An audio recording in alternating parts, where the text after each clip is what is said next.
I recall the past real vaguely. I remember everything they'd say.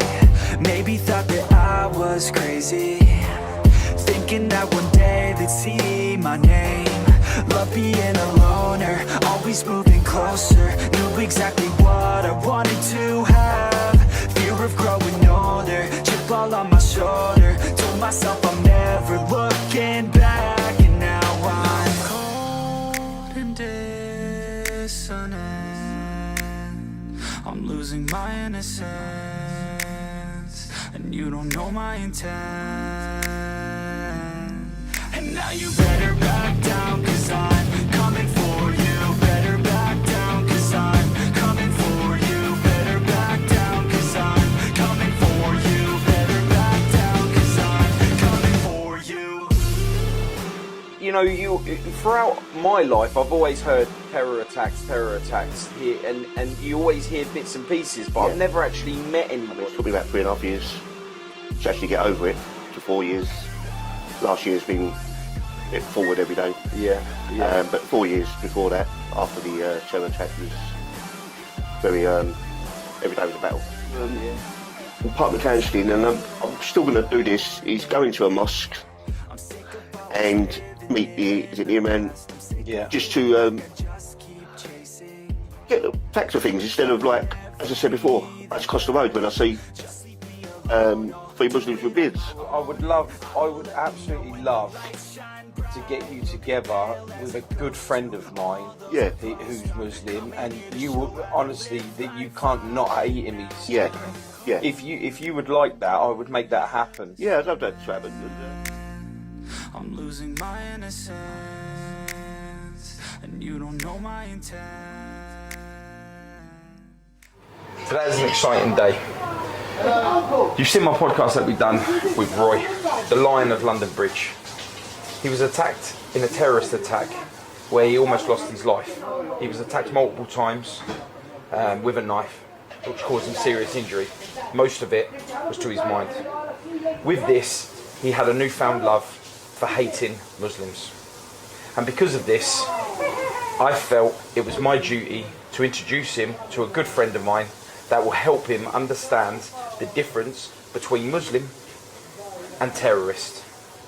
Today we're going to go and meet Atiq, a very good friend of mine, a Muslim through and through. He's got a few other people there with him that's going to help him take the next journey free of hatred and have this understanding that Muslim and terrorists are two different people. Come with me today on this journey. I promise you, you will not be disappointed. This is real life, real stories, and I get to share this with you. Hello to everybody. My name is Atiq from Unspoken, and I am a very proud practicing Muslim. How do you feel about today? I feel confident because the religion that I follow as a Muslim is nothing about love, kindness. It's changed my life. So I'm very confident because it's a way of life for me. I don't wake up in the morning thinking, today I'm going to be a Muslim and tomorrow I'm not going to be a Muslim. This is a way of life for me. I live and breathe being a Muslim. Have you heard the story about Roy in the past? Yes, I have. And just to see and witness something like that on the news and on the TV, it makes my blood boil. It makes me very upset. It hurts me that an individual, a human being, went through such a tragic incident like this, which should never have happened. How do you feel that people from your religion causing such devastation when it comes to terrorism under the name of your religion? I am disgusted. It's really heartbreaking that an incident that has happened has gone nothing, and I want to make this clear, has got nothing with the religion of Islam. It's got nothing to do with being a Muslim. Allah, God, says this in the Quran, in the holy book, that if you hurt any innocent life it's like that you have hurt the whole of humanity. If you love someone and save a life of one person, it's like you have saved the life of the whole of humanity. This is the teachings of Islam. So whatever this thing is, it's got nothing to do with being a Muslim, or this terrorist act that happened has got nothing to do with the religion at all. And I will make this very clear today. When you see terrorist acts happen on TV, or you hear about it amongst other Muslims, how does that make you feel towards the non-Muslims that have had their lives taken from them because of the act of terrorism? I just think it's horrific, to a point where I want to go and help them. I want to go and help the people who have been hurt. I want to go and support them in this kind of need, because I look at people, I don't care what race or religion you are, doing an act like this is evil beyond any means. And for me, I'm not going to tolerate it. So I'm going to be very vocal about it. This incident that's happened with this individual is one of many which has to stop. I believe that we all belong to this thing called the colourful family. Yes, I'm a Muslim. I've got Christian friends. I've got friends from all over the world, but we eat from the same plate, because that's what the teachings of Islam teaches us: how to save people, how to be one. And what's happened here is they've labelled this into like an Islamic thing, which is not. And it hurts me, because I wake up every single day trying to, as a practicing Muslim, born here, I'm a British citizen, to go out there and to bring a vibe, and I work damn hard as a Muslim to show the character of what Islam has done for me. And then you get idiots, evil scumbags like this, who ruin it for everybody, who ruin it in the name of Islam, but it's still got nothing to do with Islam at all. If anyone was to come to you to try and get radicalized, thinking that you are all the same, how would you stop them from thinking that that is not the Muslim way? Look at my life. I am not a talker. I'm a man of action. Come and have a look at my life from the age of 21. Come and have a look at the work that I've been involved with. Come and have a look at my daily activities that I do. Come and have a look at the way I live and breathe. And if that's not evident for you, you know, then you're just deluded. Then there's something wrong with you. My life speaks volumes. Everything that I do on a daily basis, it's about humanity. It's about reaching out and saving lives, not Muslim lives. In the Quran, it says, look after your neighbor, not look after your Muslim neighbor. You know, I could go on forever, but all I'm saying is look at my life and come and have a look at, I'm acting, and I'm proudly saying I'm a Muslim. Come and have a look at my life, and come and have a look at my family. Come and have a look at my family. My family are full of whites, full of blacks, full of big people, small people. I've got the most colourful family in the world, and I challenge anybody, come and sit with me. Come and sit with me, let's have a talk. Like human beings, man. And we'll put it right. There's nothing a cup of tea and a doner kebab can't solve about. A halal doner kebab, by the way, because I'm a Muslim.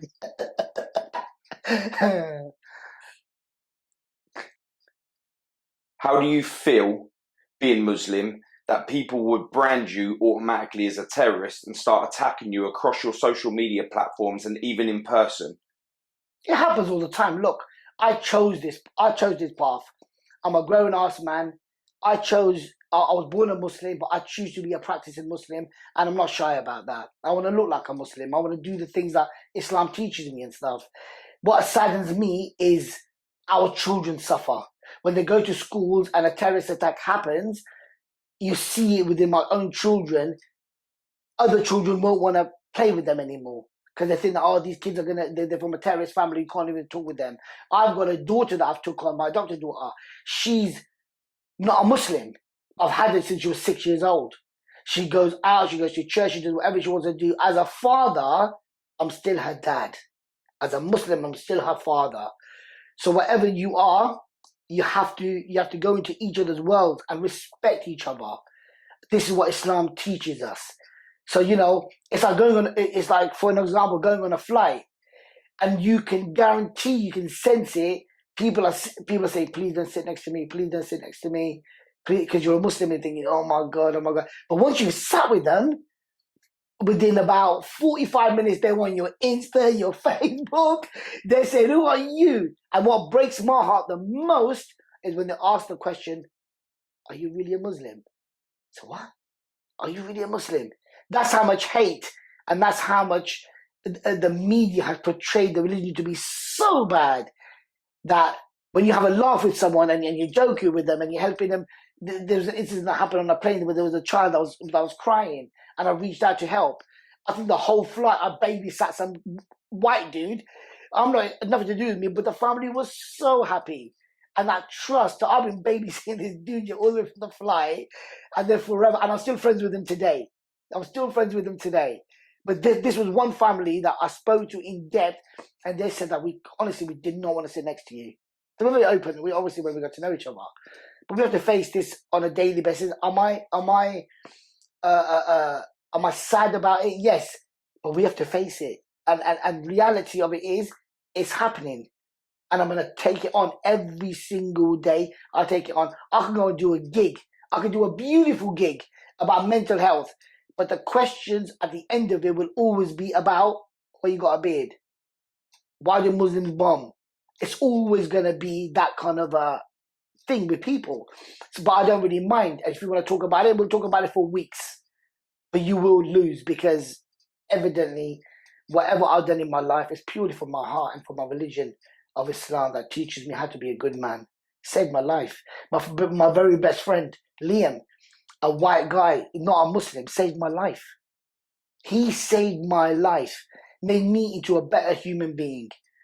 I'm humble enough to learn from anybody. I can learn from a 5-year-old. I'm nothing special, but I'm gifted with one thing, and that's I've got a pure heart, and I will give my life for another human being. I would do that for your happiness. It's like, wow, that was powerful. True though, honestly, man. I'll be honest with you. I give my life for people. That little young lad, man, that little Alex, you know, I still can't get it out of my head. The little lad who's got cancer, he's only got a year left. You saw that little clip, yeah? Yeah. And there's nothing I can do about it. And I'll be honest with you, Paul. You know, if there was a chance for me to give him like my life, I'd give him my life, man. I fell in love with him. It was why he's got nothing to do with me. He's not my cousin. He's not my nephew. He's not my son. Nothing. But I fell in love with him because of his passion. A little white dude, little Alex. I want to be a fireman. And it's like, okay, we'll make you a fireman. So we did everything in our power. I pulled a lot of strings, and I made his dream come true. And whenever Allah, you know, whenever he goes to heaven, he will be buried as a fireman. His legacy will go on at the age of 13. We're going to give him that dream. Do you know? His family are broke ass. They got no money. It's hard. Nor have I. I'm going to make it work. I could be broke. I could be a broke ass guy. But through my faith and through Allah and my religion, I'm going to make it happen. I'm going to make it happen because that boy needs to be happy before he passes away. Does that mean that we only help Muslims? Can I only help you because you're brown? Can I only help you because you come from a different sector of Islam? Come on, man, you're talking shit. You're talking shit. And the reality of it is let's be human beings. If you want to be a Muslim, be a proper Muslim. And if you are a proper Muslim, none of this would be happening. They're the most giving people on the planet. Is people of Islam, of people of the teachings. And there's no doubt about that. Why is it that terrorists go to such extreme lengths of devastation to be able to prove a point that doesn't follow in the book that you follow? Because they're sick. Because they're ill. They misinterpret so many things. It's like saying, why do pedophiles do what they do?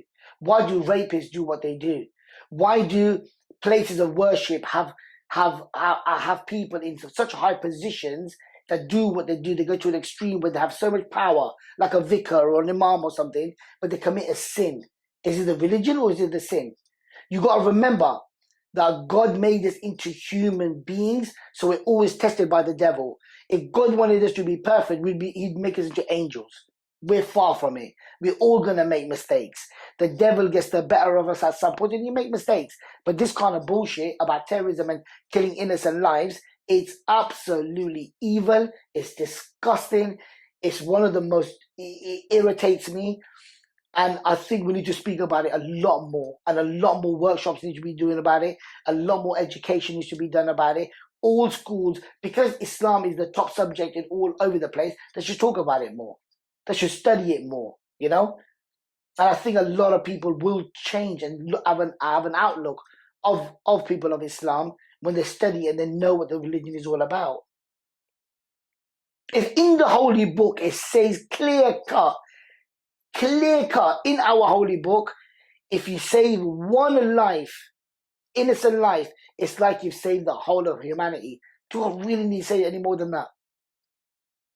Read about the rights of animals in the religion. If a dog went passing by and it was thirsty and it was panting and it wanted water and I ignored it and I let it suffer, do you know who's gonna get punished? I am. It's not even my dog. But it's got rights upon me. I have to give it water. It's an animal like God. And this is an animal I'm talking about, man. Not human beings. The rank of human beings is up here, man. Not Muslims, mankind. Religion came to mankind. And we need to learn about this. Can you explain what you just said about the misinterpretation of how true Muslims see the book and how terrorists are viewing the same book and creating their own path of their visual need to commit this crime? It's like cherry picking. It's like a story. If you were to say I've done a podcast with you and now we're talking about something, you can easily edit half of it, take a snippet of it and make me look kind of like a crazy kind of mullah, crazy kind of, like a crazy little Muslim guy. You could do that because you've got the tools for it. In the holy book, the Quran, people take verses of it, but they do not read the one before or the after. They just take a line out of it and they think, this is it. We can do this. You can't. It's a story. Allah's giving you it's a book. It's a holy book where it teaches you stuff. It's about history. And what they do is they cherry pick what they want because they're already sick. They're already ill. They justify it. It's like when your children do something naughty and they justify it because they don't want to get into trouble. They try to justify an act just because they want to do something. You can't even kill your own life.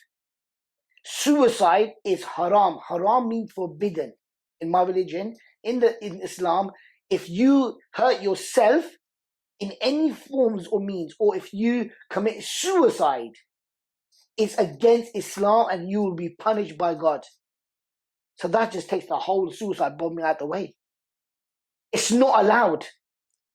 There is nobody that can sit with me, I don't care how much of a scholar or how educated you are, there is no way that you're allowed to do this. No way, you can't do it. It's not allowed.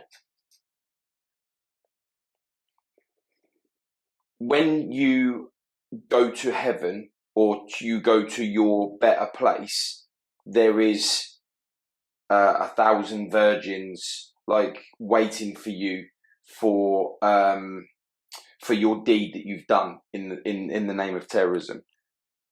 Well, the virgin bits, man. That's exciting. This thing is bullshit about this thing about hurting someone and going into heaven and getting 100 now.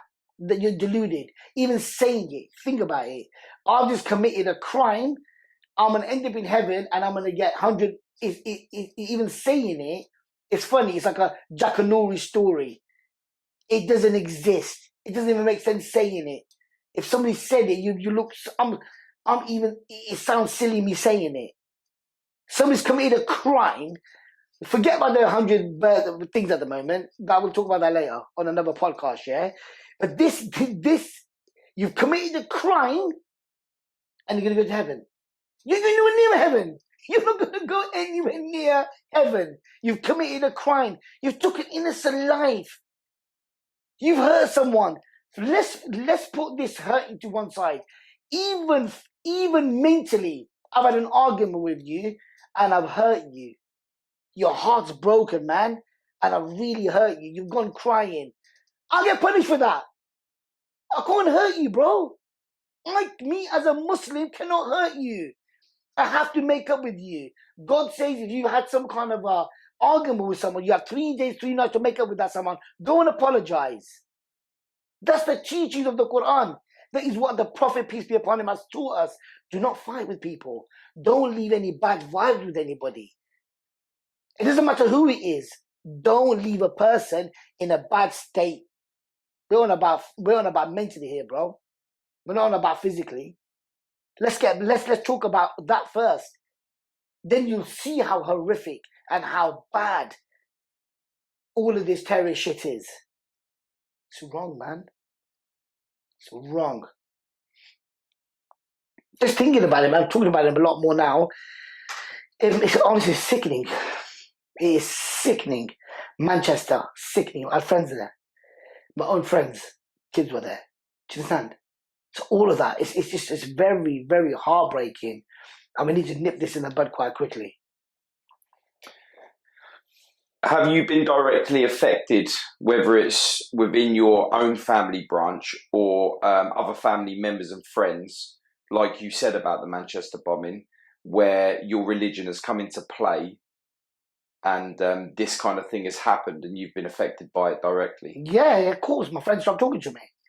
I had a couple of guys who I know whose family, whose children were at the Manchester bombing. They survived, thank Allah. They survived. But there was a time where I was being ignored by a very good pal of mine. Only because he got twisted and obviously his daughter was involved. And he said, Atiq, I just don't understand. I said, look, you don't have to talk to me, but I want you to put the phone down and I want you to see the history that we've had. Your kids have stayed by my house. Forget about everything for one moment, yeah? Take a little step back and then come back to me. And if you don't want to talk to me, no problem. That's your opinion. I gave him a little while. He rocked him to my house. It takes about 5 hours to get to my house from wherever he is. Come to my house crying. And he cried and he cried and he cried. He goes, Atiq, I'm sorry. So be sorry for, man. He goes, the media, this Muslim thing. And he goes, you're one of my best pals. And I doubted you, man. And he goes, I doubted you. So what have I done? What have I done?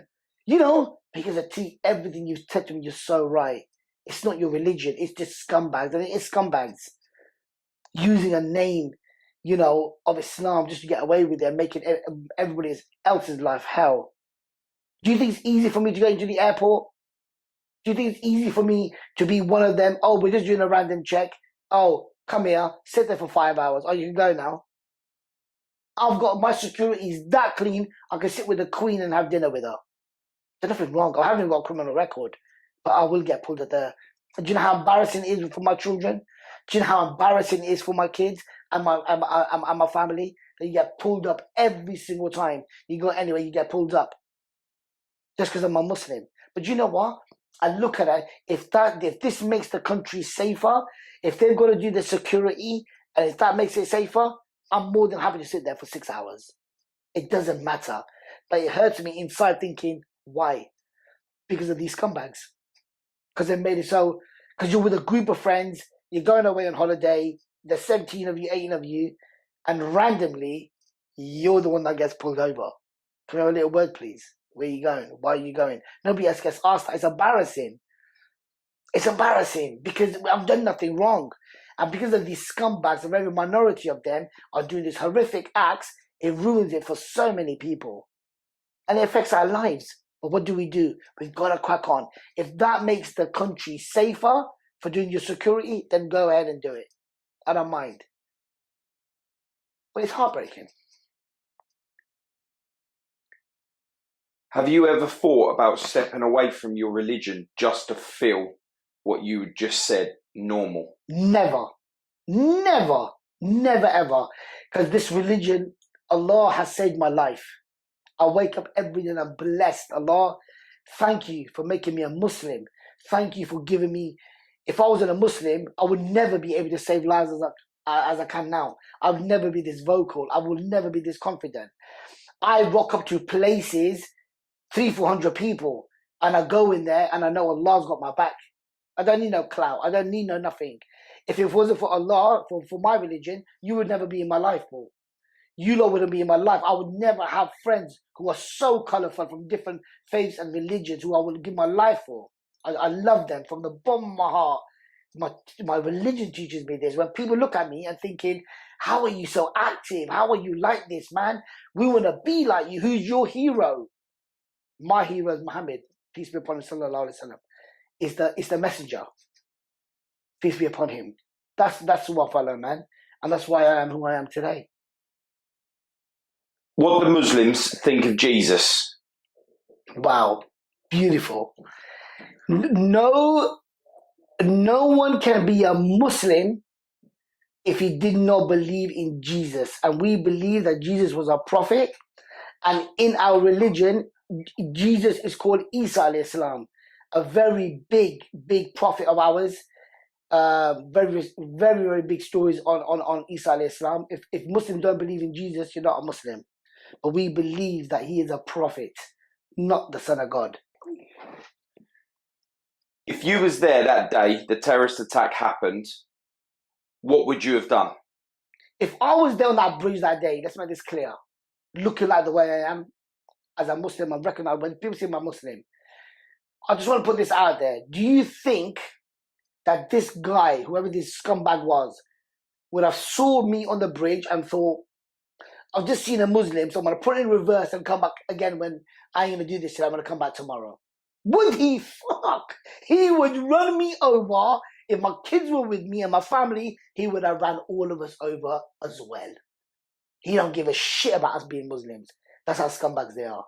He would have run me over as well. Now, if I was there on the day and this incident happened and this brother that we're going to meet today, I call him my brother, was getting attacked, I'd be the first one on top of him and I'd be getting hurt as well with him. Hand on heart, man, on my kids, and by Allah, I would have done everything that I possibly could to save this guy. And if that means that I would have got stabbed and that means I would have got hurt, I'm more than happy to get hurt. I would have saved his life, man. There's no way I would have let him get hurt. No chance.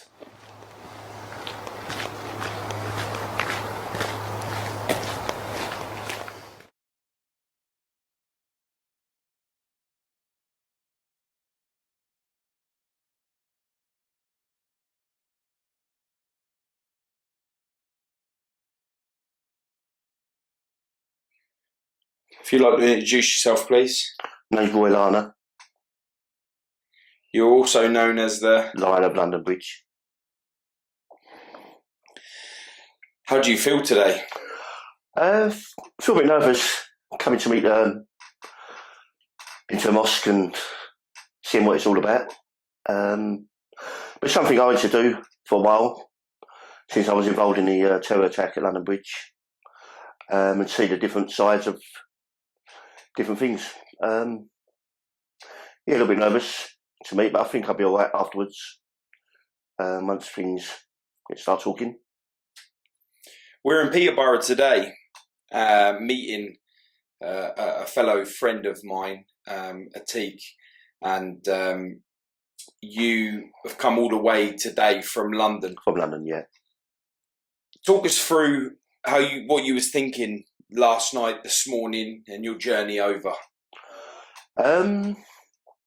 Just thinking really what questions to ask, things to find out, which why people do these things, and it is only a minority like everywhere, but just want to find out how Muslims differ, if there is any difference from other people or other religions and everything else, and what do they do about it when they see bad people or getting involved in attacks or radicalised or whatever. Yeah, it's a bit nervous coming, but it's something that I think there's a few things that since the terror attack and afterwards, it's bit by bit, even like seeing a CCTV, even talking to the same religion, doing the things that are giving them a bad name. And hopefully I get some answers today. It'll be another part of it. Being affected by a terror attack, what are your feelings towards Muslims at the moment as it stands? At this moment, I mean, beforehand, I was very hatred of them after what's happened, and especially the 2 terror attacks before that. And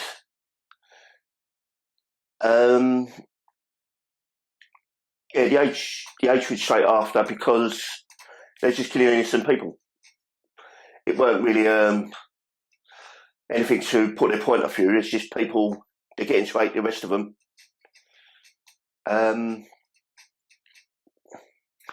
Which, like anything, gives everything a bad name. You've been involved with an argument that has had slight effect on the opposite race to yourself. Yeah. Is this an outlook that you've ingested since being targeted by the terrorists? It's something that, I mean, that night of the terror attack, there's people with all different nationalities and all different colours was in that restaurant. It's just something, my thing is, I've said a few words in the past, and it really put me in a position where it's highlighted me as a bad person. Hopefully, I want to see that mainly they're not all bad, and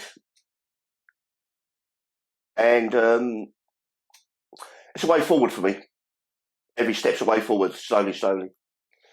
Even whether it's like coming to meet someone's a Muslim, or whether it's coming to meet a black person, or different races and different nationalities. Because I'm better than what they've portrayed me as. What is your understanding with Muslims being radicalised? It's part of something I would like to, why they do it, and know, and whether the person I'm meeting today knows these questions for me. Why do they do it? Yeah, it's something I'd like to know. I don't know.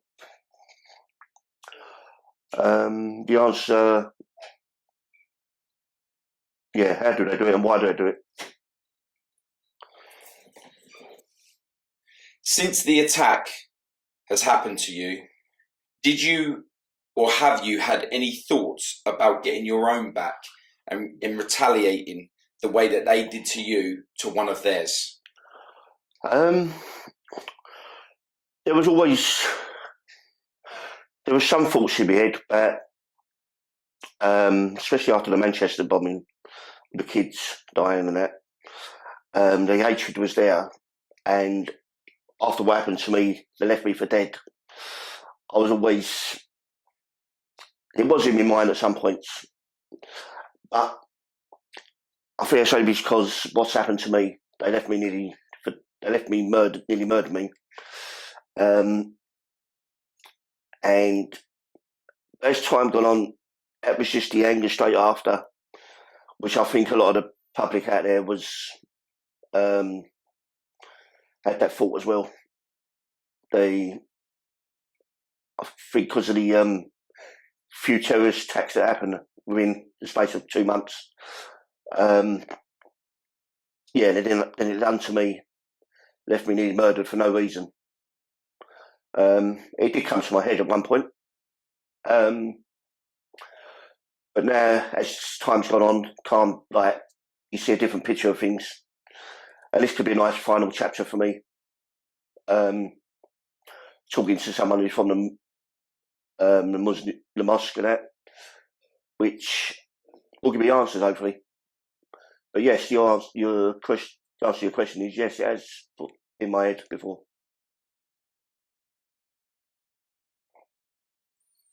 Are you ready today to meet Atiq? Yes, I am ready. I think it'd be a good chance for me, and I say it's another chapter to get out of the way to see that all people are the same.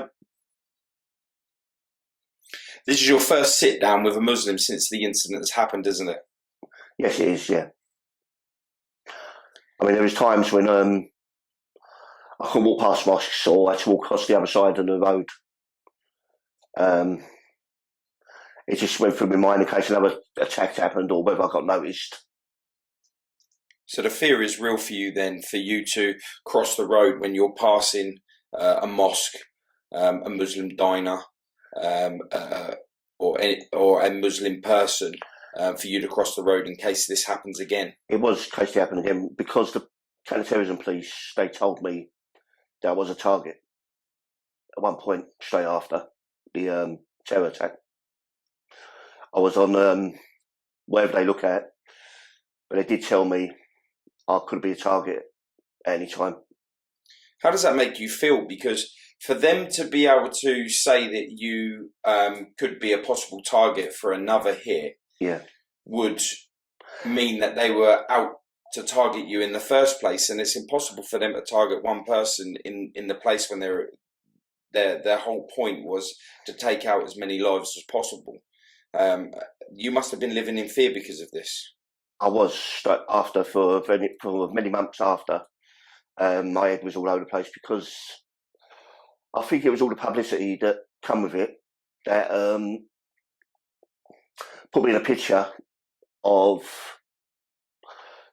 someone that survived the terror attack where I should have been dead.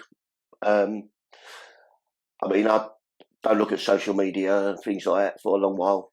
But there was something out there that they found, whether it's from another country or something, or from this country, that they must have thought made me a target. They didn't show me nothing, but it's just told by them, wouldn't show me nothing at all.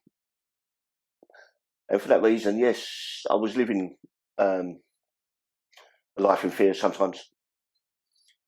Did they put measures in place for you to feel secure, or did they just give you that information? They just give me that information. Never put me in secure. They put me on the prevent counter-terrorism thing. I think it was there for them to look after me and keep an eye on me. I had to do the classes with them, but also I think it was to keep an eye on me in case it could have either gone one way, I could have either gone that way, or maybe for my safety. It's something they never told me, and I mean, they've only shown me the CCTV last 6 weeks, which I waited 5 years for.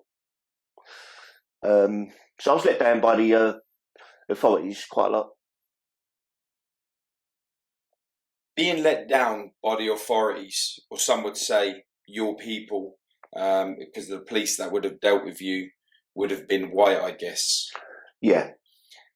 Being let down by them, did you not have the same hatred towards the white minority for letting you down, just like it was against the terrorists that attacked you? Yeah, I think I did. I mean, there was two prevent counter-terrorism police that I was seeing regularly on once a week. Okay, so I mean, there was a couple of times where they see me a couple of times a week. I think just for me, one for my social wear, make sure that I was. But even then, I weren't even on the right frame of mind. I weren't getting no help for the post-traumatic stress disorder or nothing. They even tried themselves. So they're now being let down by the counselling. I couldn't even get no counselling up to like a year and a half ago. But even they tried for me, which I think, and I was blaming them for not trying. So the hatred was, I even having to go at them as much as, I think I was having to go at everyone because I was let down by a lot of people. Which I can look back now and think it could have ruined me. That probably could have been worse than the night of the terror attack. after effects. Because it went on much longer. With a terror attack, it was like minutes. With the after effects, it's years, isn't it? So you, at this point in your life, you'd truly been let down by humanity, and you also have a hatred for all Muslims. I did at the time, yeah. But as time goes on, even the police, they took my driving licence away from me in case I was a danger, which I'm still fighting for now. I should get back soon. But things like that, where I've seen the CCTV 6 weeks ago, and I've done something totally opposite, where I've saved lives of people, and I didn't really care whether, as I said, what nationality they are, what colour they are, what religion they are. I've done something good. My head's held high. I was let down, and I'm not going to go back down that way ever again. I've got to stay strong, and it'll always be in my mind. I think it's in a lot of people's minds, but it makes me stronger now. Day by day, it's making me stronger as a person, and hopefully I can give something back one day. Yeah, but then 3 or 4 years afterwards, I was let down by a lot of authorities and things, even friends. Are you ready to take the steps into your new journey? Yes, I am, yeah.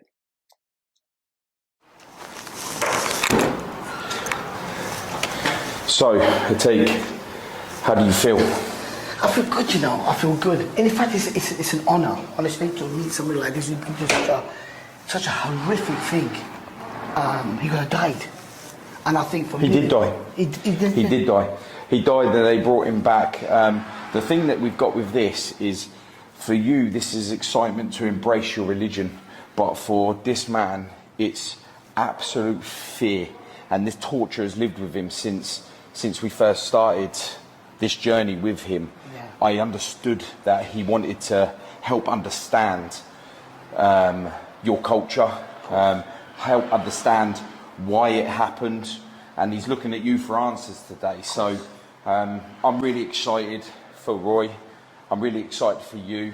I'm super nervous for Roy, and what you've got to remember is the amount of devastation that's happened within his life due to what he believes, your faith, your religion. It's our job today to help him understand terrorism, help him understand that Muslim religion has got nothing to do with terrorism. Truthfully, the real, you know. So, are you ready for this? I'm ready. Born ready, man. Let's do this, brother. Born ready. Thank you. Hi, Hey, how's it, my brother? how are you? Okay? Yes, not too bad, thank you. Okay. Nice to meet you, my brother. And you, yeah, nice to meet you. God bless you, man. And you. Come take a seat. How you doing, mate? You alright? I'm fine. Roy, Atiq, the first time you guys have ever met each other. Roy, how do you feel sitting next to Atiq, a Muslim man, that you feel in your heart of hearts is the type of man, the type of religion that thrusted upon you that day on London Bridge? How do you feel? I feel a lot easy now when I've just met you. Coming up on the train there, I felt nervous last night. I thought I was going to go in the mosque, and it was getting to me, like, being a bit nervous. Of course. I mean, you got to expect that after what happened to me at London Bridge. Of course. But you made me ease a little bit straight away, which I appreciate. Thank you. It's my face. It's like a clown. It's got this kind of a look. I was even, as I said in the past, I was even scared of if I see 3 Muslim people with beards. Of course. I had to cross the road and Of course. things like that. But yeah, I feel at ease straight away, right away. God bless you. And thanks for making me do that, which is good. But as before, I can't even walk past like a mosque or couldn't face people like with beard, things like because it brought back memories of me getting nearly murdered, being stabbed to pieces, which I think you got to take into account of that. Which, something in my mind that I didn't want to, in case it happened again. Yeah. It always that feeling, but as the years went past, it got easier. And this is nice now, nice final chapter to ask you some questions on maybe yourself, where, I can hopefully, hopefully get away from here, even if it's 1 or 2%. Of course. I'll be happy.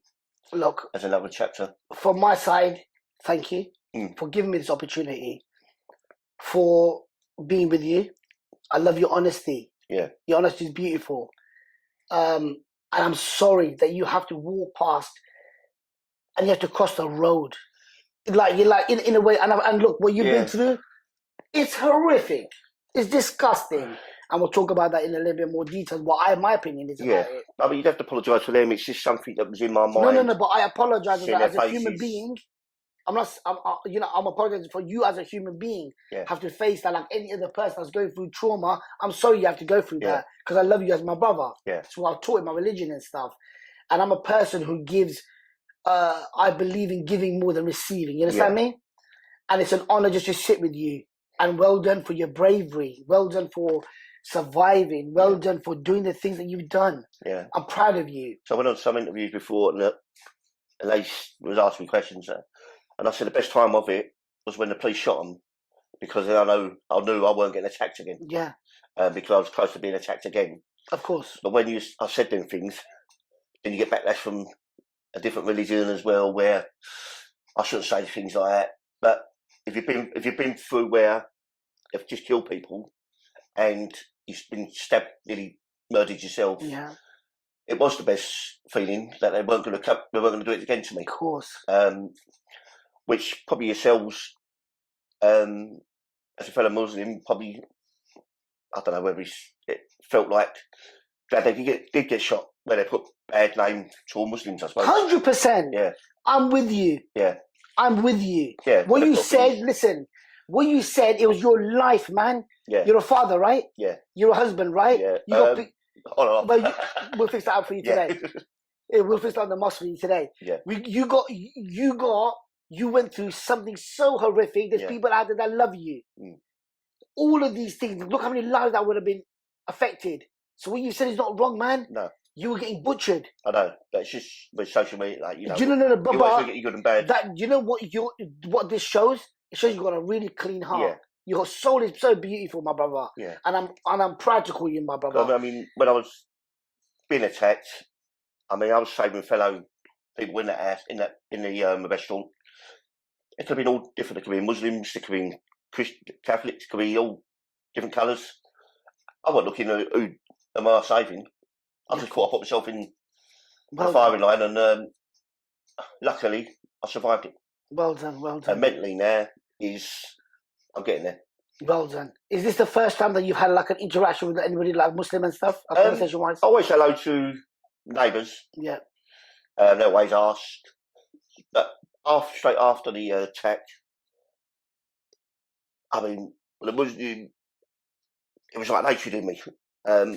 Or maybe the scaredness. I don't know what it was. Your neighbour, so you know your neighbours that you were, that you knew. Did you stop talking to them for a little while? Was it a bit hard? I'd always wave to them, and they'd always ask how the family is. That's something they always ask. I'd always just wave and probably walk on, but probably as well, I probably didn't want to talk to anyone. Didn't want to trust anyone as well. Of course. And not just pointing in neighbours out, but probably didn't want to trust anyone. Didn't want to look at anyone. I don't know why, because I've done the right thing. And sure, but it's just the point of, like in London, you have got a few mosques on Friday. Everyone goes to their prayers and thingy. And I don't know whether I might have said something, or probably was thinking too much. Whether like the beards, things like that, whether it was like the same sort of thing that come to my head about the attack. It was a bad way of living afterwards. And I won't get no counselling, I won't get no help for it. Even I was even put on a prevent program, which didn't help. It didn't help you? No, I shouldn't have been put on a prevent. I'm a victim, not a. Yeah. They was treating me like because I think one of them they did say that I could be a target still. So whether they look into other people's social media and see my name coming up, I don't know. They didn't tell me. They won't tell me exactly what it meant. So like I was living. Sometimes I didn't want to sleep. Sometimes for days where, and you know, you had no help. I didn't have no help or nothing. So the hatred was there in a way, and it maybe it should have been, but that was just me in my head. And I moved away just to relax and get away from it all. Somewhere quite hibernate sort of thing. But I shouldn't have done, but I did. And this is nice now where I can talk. I mean, I've been talking to some Muslim people in the past, like I say, my neighbours. Yeah. I've done. We're not mentioned about the attack. All their houses as the rest of the family, which is usual. Okay. Which is nice. Would you prefer your neighbours to ask you about the attack, or does that bother you? Like, would you have, they ask how you're doing, but with your neighbours, would you have like rather than say, "Look, I know that you got attacked. Are you okay?" I think at the time, I think I might have been with the anger, like I might have said something to him, Bob. Okay. Which out of character, but maybe you just wanted a bit of time out. You have to have time, but then with the police telling me that, well, I could be another target for the IS, things like where they might, I don't know, they go through whatever they go through. I don't know the full scale of it. We don't need to know. It's scumbag, shitty things. Yeah, if they went through everything, they do prevent these things, I suppose. Some. Yeah. Man. I mean, like yourself at the mosque, I don't know if you see people that change their difference. Like the mosque? Yeah. Or do you have it at your mosque? I mean, there is some mosques that there was quite a lot of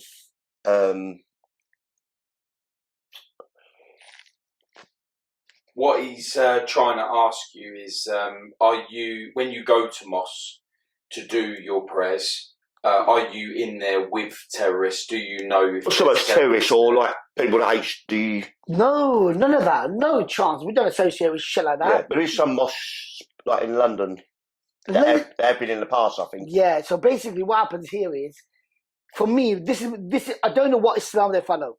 Yeah. I don't know what stories they're following, bro. I'll be honest with you. Yeah. I follow a religion of Islam. Yeah. And the religion that I follow is about love, kindness, peace, giving. Yeah. You just you're my brother now. Yeah. Whatever happens, if you walk away from here, I'm always going to pray for you. As I said, with the neighbour, it won't ask just about myself. Yeah. It'll ask about the family. About the family, right? Yeah. What you've been through is disgusting. We're going to touch that base and what my opinions are on this comeback, yeah? But when I go to the mosque, there's white people, everybody, the Muslims, they pray, have a little hug, little joke, and gone. Yeah. That is my colourful family. I've got family that look like this. Yeah. Today, he is allowed, he's a white man full of tattoos, he looks like that, I would trust him with my own children. Why? Yeah.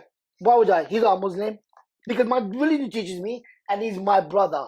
And if you did find anyone talking different, out. They get reported. The committees do not tolerate. Yeah. We do not, in any form, we do not support any hate. Yeah. We don't support any kind of violence, any kind of terrorist act. Yeah. It's out. Yeah. In the community and in my circle, we're not tolerating for that shit. Yeah. We're here to hold your hand. We're here to help you. You got mental health problems, we're going to help you. Yeah. You got a tenner, we'll give you it. We'll help you. I'm hungry, I'm going to ask you. So listen, well, give me a tenner.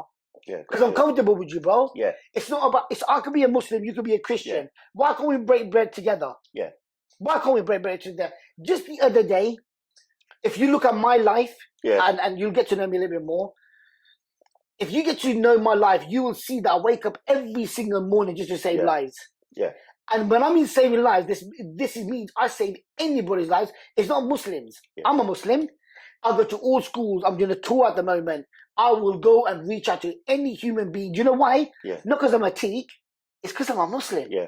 My religion teaches me this, and this is in the Holy Book. It says clear cut. If you hurt any life, one life, it's like that you have hurt the whole of humanity. Right. This is in the holy book. Yeah.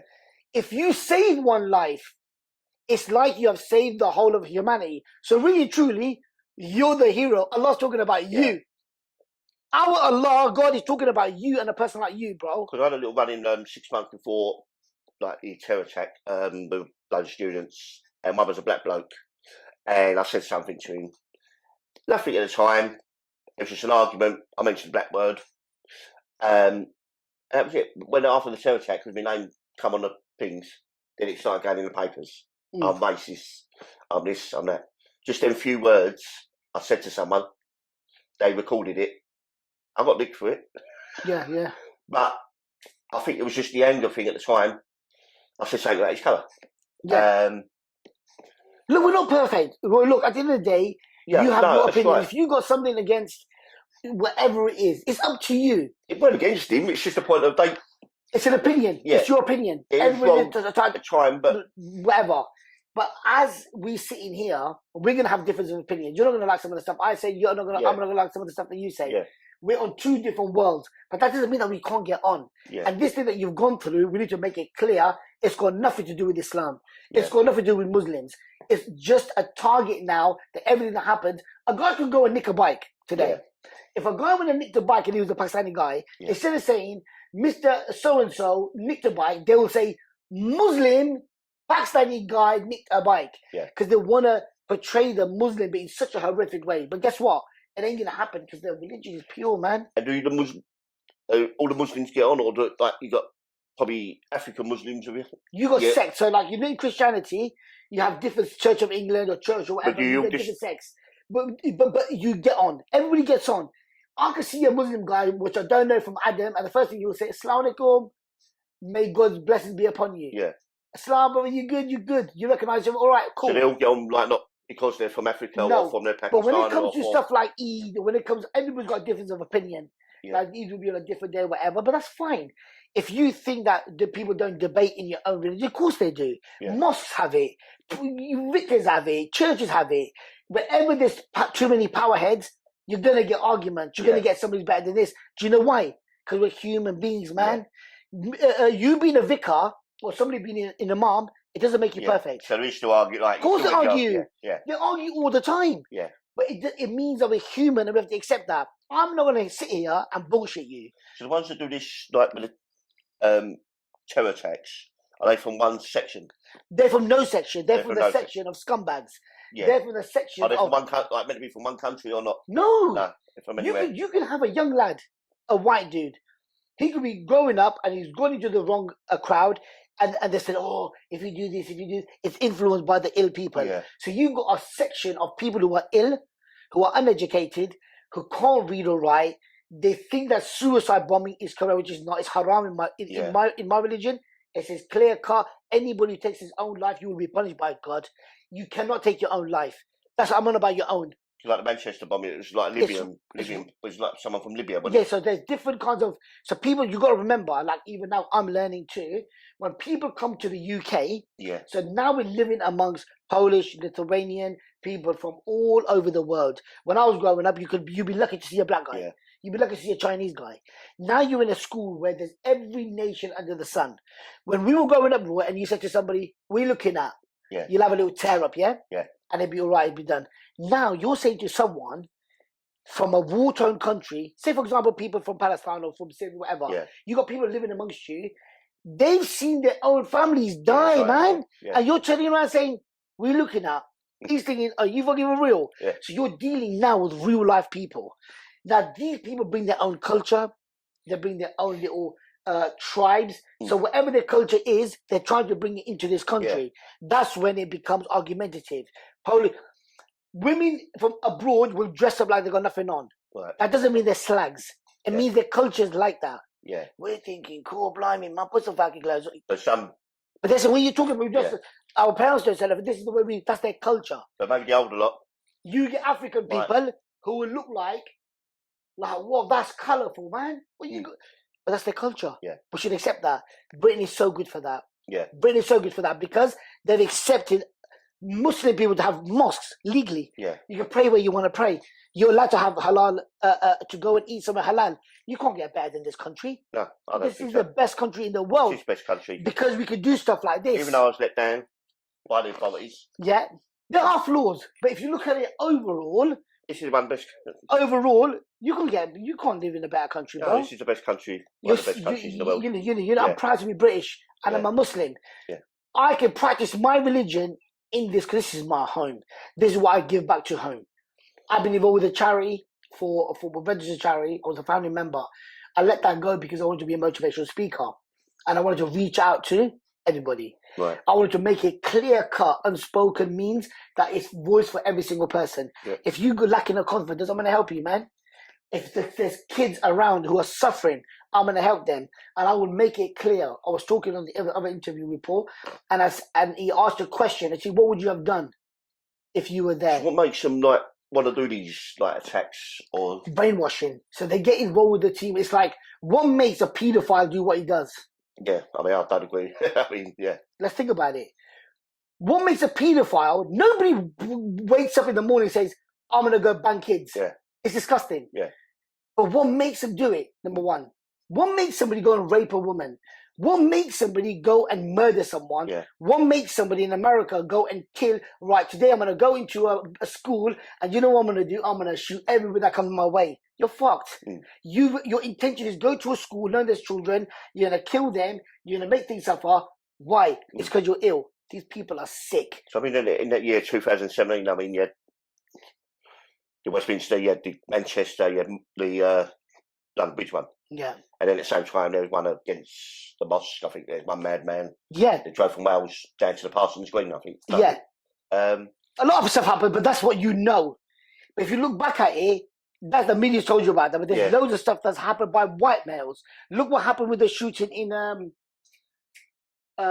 church. What is it called? in New Zealand. In New Zealand. Yeah. Look what's happened there. And out on the back of there, several other things happened that the media don't tell you Yeah. about. What happens now is, if it's a Muslim thing, it always goes on TV. So yeah, That's what I believe. yeah. It's like me with the football. I support Millwall. Yeah. It's just like if there's a little bit of even one fight there, it go on the papers. Oh, you're going to meet somebody called Riaz Khan, who's an ex-football hooligan. And it- You're going to love him. But because of the name Millwall comes up, Yeah. where in the papers you're just saying, it goes in the papers. Yeah. I mean, there's trouble at every Premiership ground. Oh, do they fight a lot, yeah? I think there's trouble at Premiership grounds, but nothing goes in the papers. There you As go. you just said, like, So you got to remember that you just said that there's 4 or 5. There could be 1 million. If you look at it overall, there might be more white terrorists than brown. It doesn't matter. It's wrong. It's plain wrong. We could sit here and push out data. It still makes it wrong. yeah. You should never have gone through what you've gone through. No. I Never. did. Never. Yeah. But because you went through it, maybe God is now, you're going to save a lot of lives by your story. You're going to talk about it. You're going to go out there, you're going to reach out and say, look, I went through this. Yeah. But this is your own opinion. After you leave today, As I was saying to Paul earlier, like, as well, it's not just like hate the Muslim world after because I nearly got murdered by them. Even being let down by the authorities or white police officers. yeah. I only just seen the CCTV 6 weeks ago. Yeah. That's 5 years later. Wow. It's another chapter I want to end, like yourself. I want to meet up and see how things work. Yeah. Because you got attacked by sick people, not Muslim. You can't say, you know why? Because that is not Islam. Yeah. That is not Muslims. Yeah. You got attacked by sick, evil bastards. That is horrific. And I don't want to get emotional about it, but it's sad to see that because it affects a lot of people. Yeah. You know? I mean, I don't know how the police do about. I could have been a target afterwards. Maybe because I was in the press. What were the targets you after? I don't know. There's something they must look at. It's mad. I don't know. You're going to help someone. You're going to save people's lives. I mean, that was it. Why would I you mean, that's why I target moved on. Yeah. I kept that. Well, no, I'm not. I've just tried to get myself back to Reality, back to normal. Yeah. back to the right frame of mind. Well, how long was your recovery? How long were you out for? I mean, recovery. I mean, hospital was a couple of weeks. I mean, I got stabbed about 7 times, 8 times. Okay. Nearly left for dead. But it's the trauma after. It's worse. And then it probably then made it as well where they've told me things I could be target or this now. It's kind of prevent scheme. What's right and wrong. And I'm just sitting like left myself alone, doing nothing. I mean, there was marches with my name, whatever. I don't ask for these things. But the police pick up on these things or they prevent people, and they put me on these classes as if I'm like going like the other way, like far right.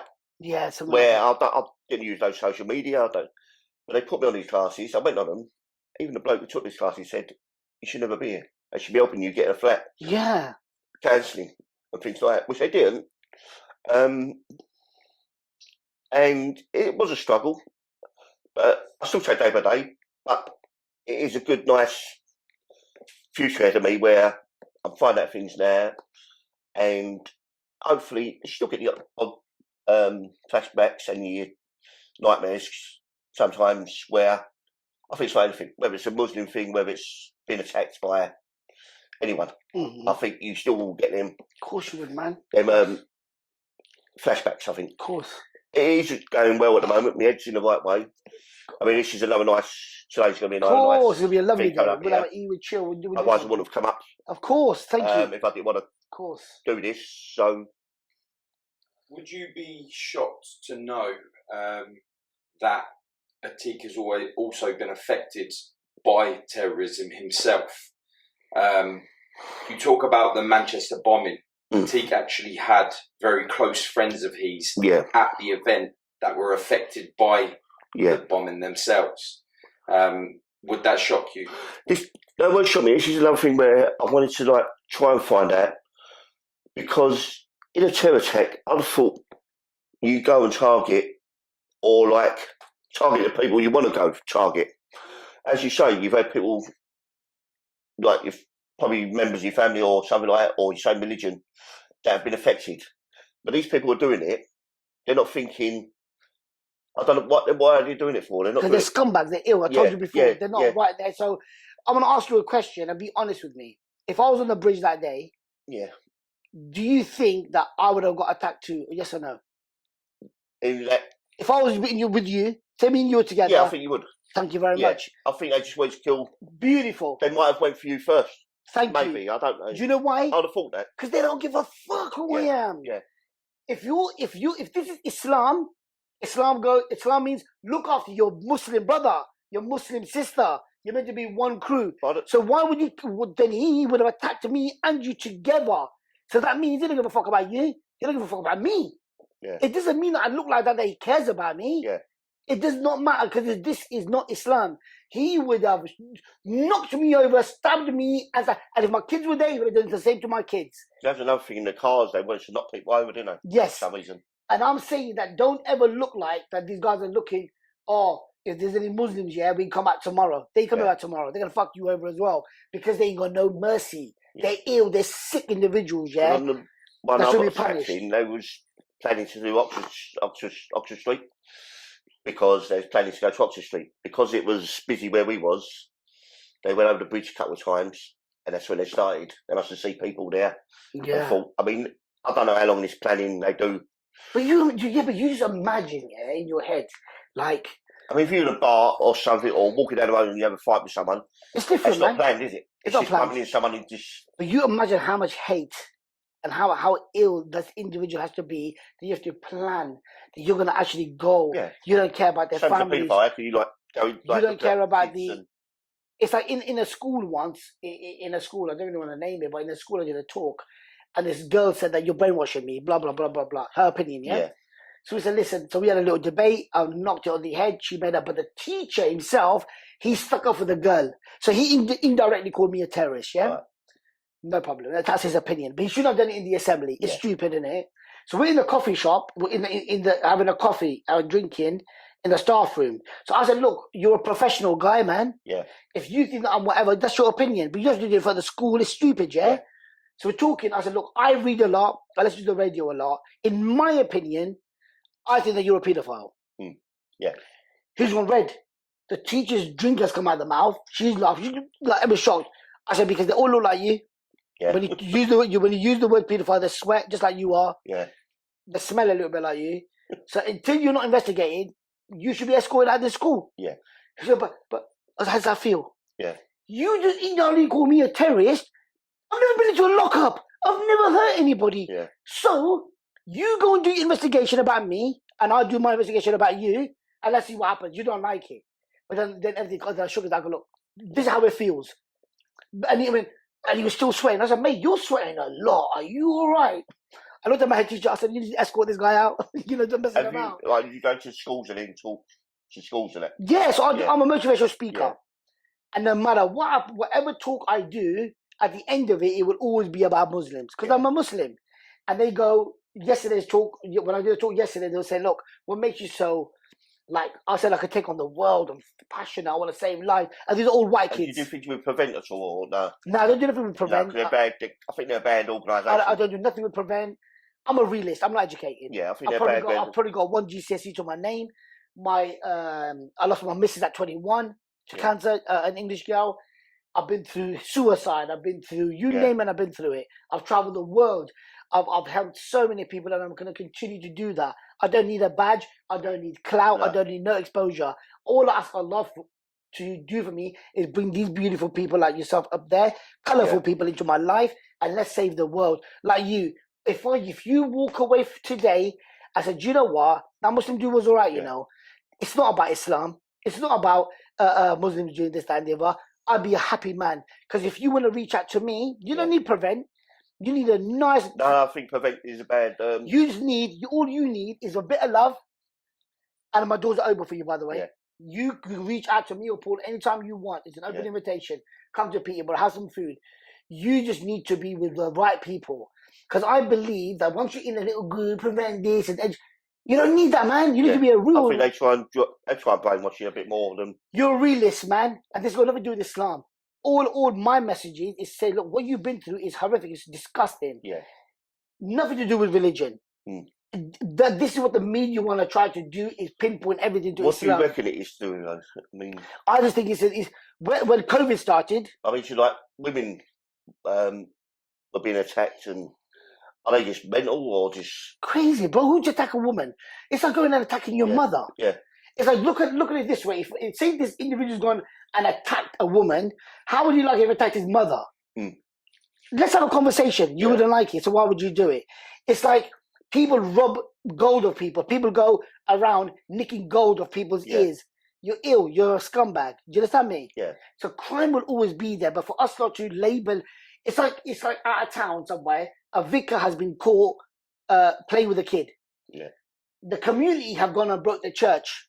Yeah. Why have you gone and broke the church for? Go after him. What's that got to do with it? It's got nothing to do with it. He'll get punished by God. He'll get punished by the law. He's done. The kid hopefully will have a new life. You just gone and broke a church, and now people, all the vicars are pedophiles. They love boys. You can't do shit like that, man. It was that individual who did it. It's got nothing to do with your religion. You're just going to burn up a church where old people gone, so you're worse than them. The same with the church, like you say about churches. It seems to be the Catholic Church that has more with the paedophile bit than other churches. But it's not I don't know why. But it's not spoken about. No. And you know what? It doesn't bother me. It doesn't matter. Yeah. Because the truth of the matter is, my religion saved me. I'm the best version of myself. Because of my religion. I'm sitting with you because of my religion. I love him because of my religion. Everything I do is because of my religion. So if I'm an acting Muslim and you go and look, and I'm not just talking to you about like telling you a story. Yeah. Have a look at my work. I don't talk a good game. So look at my religion now is going football on Saturday. Yeah. Enjoy myself. And you do your thing. Yeah. But what we have to take from this is we have to learn from each other. You have to be very open. If there's an issue in your heart or your brain, say, look, Atiq, I don't understand this. Why are all Muslim terrorists? Why do people hate Muslims? Why do women are oppressed? Ask these questions and I will answer them for you because we have evidence of everything you say. I can back it up with evidence. Yeah. Women have got more rights than men. They're so looked after. They want to wear the veil because they want to wear the veil. Where's ISIS? Is like ISIS a different part of... Nothing. Nothing. It's a group, like a football group. Yeah. You're going to meet a guy today, very good friend of mine. And how long they've been around? I ain't got a clue. They've probably been around for years. I don't know. Yeah. And you know what? I don't care. Because the more we entertain this shit, the more clout we give them. Or they just claim to be. In football, there might be another group called tomorrow, but I don't know, called the Brown Bad Boys or something, a football hooligan. Where did they pop out from? They Yeah. could be the worst people ever. Attack Exactly. everybody. Yeah. So these groups are popping up from everywhere. They're giving each other names. But really and truly, it's like football hooligans, but on a different kind of a scale. Yeah. They're more evil than football hooligans because you're killing people, right? So these groups, number one, we shouldn't be talking about them. Number two, we should never give them clout. Number three, they're the scum of the earth. We have to portray love and kindness That's and the unity. media thing of it. Maybe they give them the platform. Bro, I'll be honest with you, things, as a Muslim, I don't even follow it. Yeah. I don't need to. Why should I waste my energy? Yeah. Why should I waste my time when I could be looking after my neighbour, having some fish and chips somewhere, having a little drink, than sitting there researching this bullshit that don't exist in my life? Yeah. I don't care. If everybody ignored them, when did the terrorist attacks happen when COVID started? COVID. What happened? Did they go on a break? Did they go on holiday? So every day, every week, terrorist attack.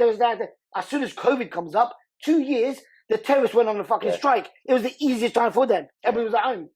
Yeah. Where were you? Where was the terrorists for 2 years? No one attack, no one bomb attack, and no one robbery. Yeah.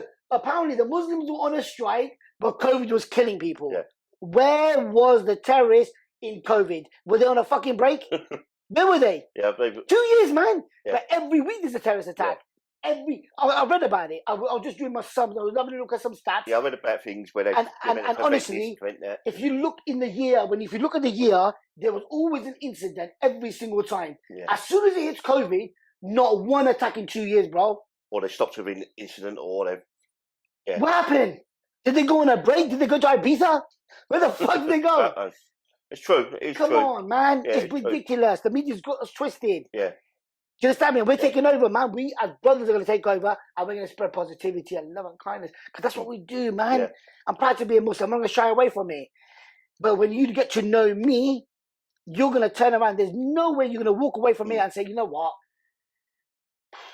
And what they're getting it for is just downloading, well, I suppose it's the same as if someone gets nicked for paedophile, downloading kiddie porn. Do you get called a terrorist because you download stuff on the computers? I don't know, man. Terrorist, like, if you look into the whole thing, what is a terrorist, man? I mean, what do you get done for terrorism? Is it because of... It's because you're involved... You're looking at stuff? It's because you're involved with doing wrong things. You shouldn't be looking into hurting people. Yeah, so I think it's you shouldn't be downloading or something. You shouldn't be downloading things about war if you're fucking working at an onion factory. Yeah, the same. If you get downloading kiddie porn, you're going to get done for that. If you're downloading terrorism... Is it okay for a normal guy from the army to download stuff about war? If I did it as a charity worker, I'd get done for it, right? Yeah, I mean, I don't know if they get because that's his world, isn't it? That's his world. It makes sense. It's his world. It's his world. He can do what he wants. He wants to learn about it. But why do I need to learn about war? Why do I need to learn about killing people? I don't. Yeah, I think you're right on that front. When it comes to picking out serial killers, they do the first thing, same with yourself when you talk about paedophiles and yourself talking about religion and picking up on things called like war. They do look at that as evidence towards the fact that you are looking to plot something, whether it be genocide, terrorism, serial killing, paedophilia. All of that does stem back to what you are viewing on your applications, phone, computer. I suppose there was just a stabbing and a young black boy. I mean, that's like in London, where young black boys do this normal thing there. If they look at like they're looking for a zombie knife on their computer any time, I suppose they're planning to do it. I suppose, isn't it? I think when most people are planning to do something horrific, they tend to research what they're doing to gain a greater knowledge. Right. But they're leaving a fingerprint behind, which entails you to fall under the act of terrorism, i.e. if it was your scenario. And that's where they come from that. It's just like if you're walking along the street or if you come out of a bar, or not just a bar, but someone knocks you and he's got a knife on you, I think even if you actually got that knife off him and stabbed him, you'll be done for it, but you haven't looked at it. It's just an incident that just happened. This, what we're talking about is planning instance, isn't it? Yeah. And I feel you're still needing to know that nitty gritty of why. Why is it taken from a religion? Why is it that you have this within your religion, and why they do these acts based upon your religious beliefs? Can you explain to him a part of the Quran that separates you from being Muslim to being a terrorist? You said to us earlier on, it's how they interpret a section in their own mind. Yeah. Would you be able to explain? Of course. Right. So this is something which I'll just show you. It's from the Quran. Yeah, I took it out yesterday. Yeah. And this here says, look, humanity. If anyone saved a life, it would be as if he has saved the life of the whole of humanity, okay? Yeah. This is Quran 5:32. It's giving you the section of where it is from the Holy Book. This is very clear, yeah? So this is a book. The next one. Well, whoever kills an innocent life, it is as if he has killed all of humanity. Yeah.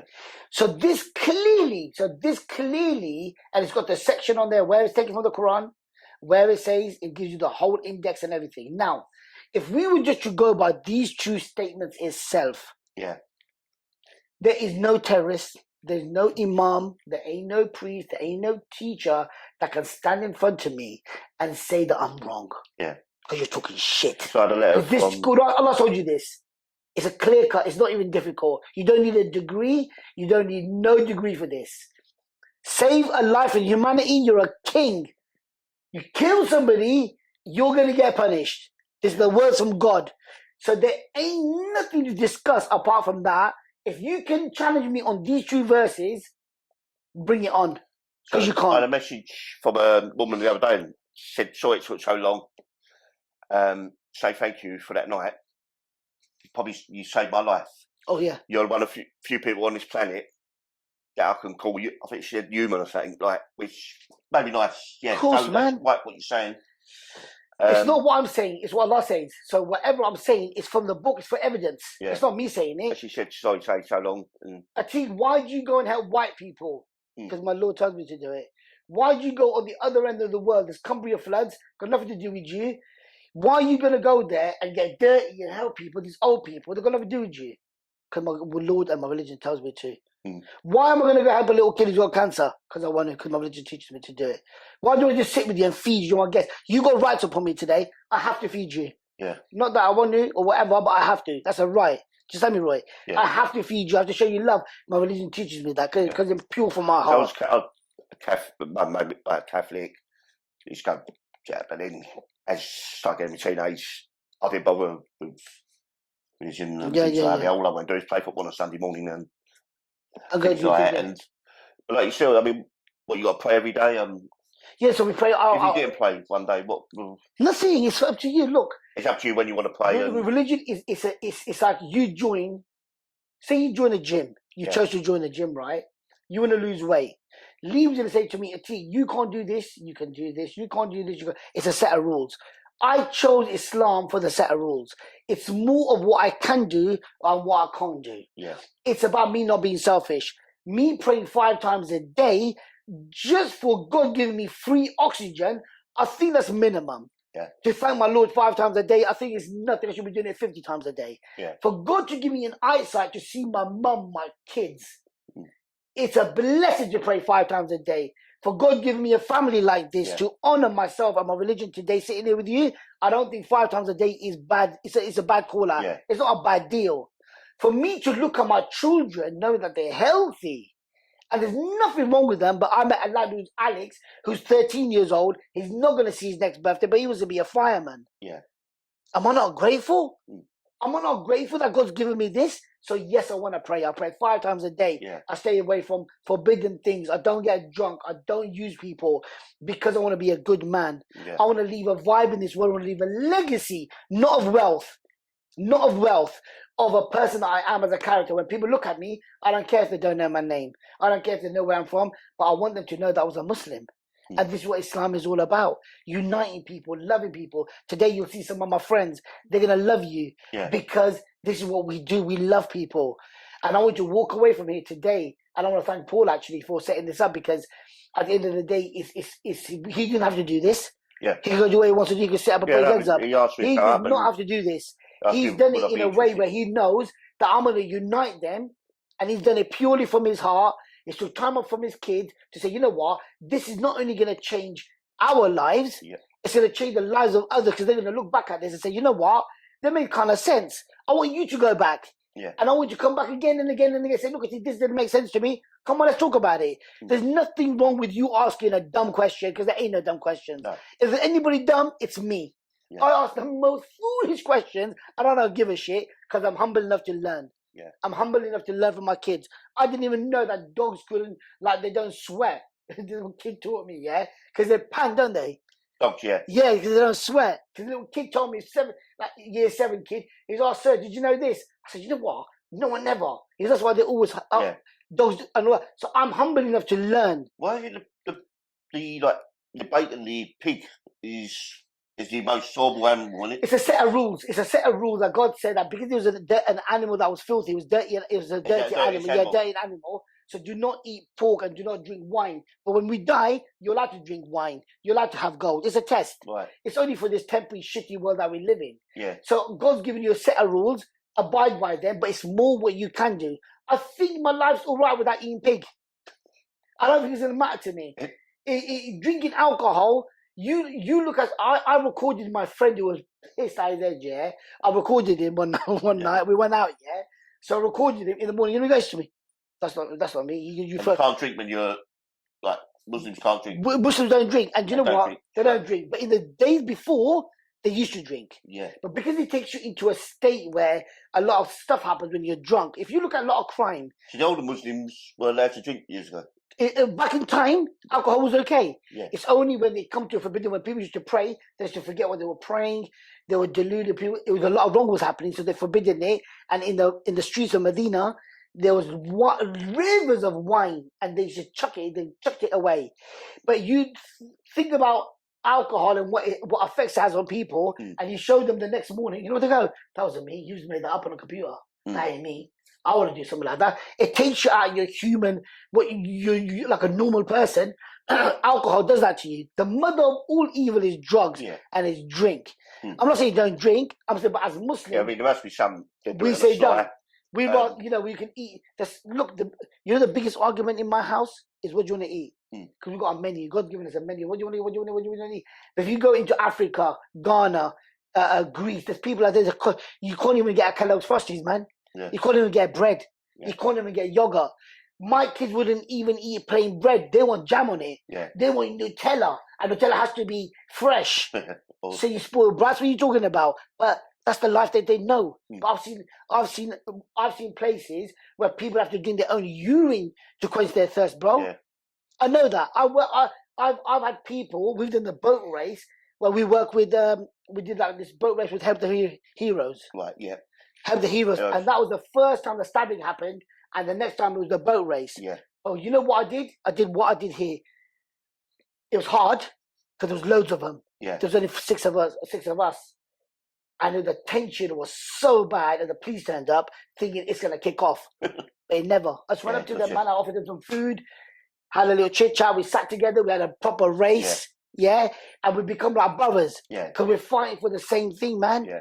We're fighting for no hate. We're fighting for no negativity. We're fighting for peace and love. If you got a problem, I want it to be my problem. I want you to reach out to me and say, look, man, I'm going through a bit of a problem. What can we do? And if it's in my power, I'll help you, man. So this thing about religion, that what we want to get out of today, nothing when it comes to Christianity, Muslims, Buddhists, I don't care what religion you follow.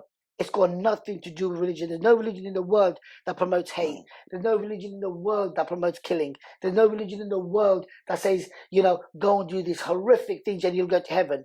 That's like me saying to my kid, go and kick the shit out of someone and I'm gonna give you a bag of sweets. Yeah. So I read on the things, I mean the ones that done me.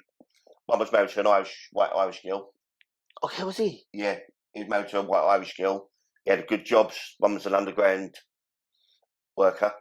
Which them underground people had good money. So they all had good jobs, and I think he married people from the Western world, which, yeah, so just, as you said, probably just brainwashed. No, probably he is. He's brainwashed. There ain't no probably. There ain't no just. You can't justify them. They're sick bastards. How you can't? There ain't. I mean, you get your lone ones, don't you? You get your lone, like... You can't justify it. You're reading a little bit of a You had book. the two brothers that planned that one at Thingy Bob. Then you had three that planned the one at my one, Terror Attack. Okay. Usually, like, you read about loners or, like, lone people that plan these things. When there's a group of them, I mean, it happened again one day. You seen it? Have you seen even it? more. Have you seen the film Four Lions? No, I want to see that. Have you seen Four Lions? You should watch. Oh, sure, yeah, I wait to see that. So if you watch Four Lions, Rubber dinghy rapid yeah, fire. if you watch Four Lions, it's the same thing was happening. A boy was thinking, but at the end of it, the guy tries to think we were so wrong. Yeah. He was so wrong. I say I might watch the weekend. Yeah, it's I so... always wait to watch that. I think Atiq is right to suggest that film to you because it really does make you understand just what goes through their head, how they're radicalised within that, and how they then, at the end of it, be like, "I was wrong." Yeah, and he's right. It's the London Marathon thing, will it? They will just yeah. Did you find, or do you think that you found it harder knowing some of the background of the people that did attack you that day? It's something that I should get involved in because the inquest after and the press of it all, because it was quite a big attack, and because I was involved with the press and probably with the police as well. They tell you some things because it makes it harder thinking why they turned in like that if they're with a... Well, she was an Irish girl, white Irish girl. As I say, it's just madness where there's probably no religion, there's probably no point to it. It's just a couple of nutters, these loners that go and shoot people, same as in the schools in America. They just go to schools and start shooting their classmates. What gets them... All right, maybe they might be picked on. But these people had, like I say, one was a London Underground. Come on, my loneliness. Train driver or something, or... I mean, these people on good money. A lot more than what a normal person is. But money don't make you happy, man. People are millionaires. No, but what I'm saying is, they ain't as if, like... Yeah, you're right. They're struggling or... I think this is one for you. Do you find it hard being able to have to always answer the question for your religion when each and every day, or more or less every day, you see in the newspapers, you hear on the radio about your religion getting radicalised and doing these horrific things? How do you feel, seeing this in the newspaper, hearing it on the radio, seeing it on TV, that modern day Muslims that are coming into and I use Muslim loose because these terrorists ain't following the correct Muslim path that you follow, or like most true Muslims do. How do you feel that most of the people that are getting involved with your religion now are doing it through radicalisation? It's heartbreaking, isn't it? It's heartbreaking because I love the religion. I love who I am. And I see the purity of it. There's no hate in it. And when I see all this Muslim thing happening, it breaks your heart. But you think, okay, there's nothing you can change. But I'm not going to change. I'm going to carry on talking about it. I'm going to carry on saving lives. I'm going to carry on uniting my family. I'm going to keep on spreading love and kindness. Yeah. And I'm going to carry on doing what I can because God's told me to do this, right? So it is going to get worse. It's never going to stop. But if we get together as one team, as one family, there's no way anybody could touch us if we unite. If we become brothers, man. Yeah. If we unite and we become brothers, there's no way that anybody can touch us, man. We become untouchable. And it's heartbreaking, man. Especially for our children. Because then our children have to go to school. If a terrorist attack happens, the parents will say, don't hang about with no Muslims, don't hang about with no Pakistanis and stuff like that. Because I get called a Paki all the time. Yeah. Taliban, you bombing bastards, all of that. But who cares? Because I'm not. The Taliban, you don't even hear that no more. That wording. Yeah. When the Taliban used to be a word that was quite often used. that got stopped, didn't it? It gets stuck, man, because it's not the flavour of the month anymore. Like I said, they took a break on COVID, didn't they?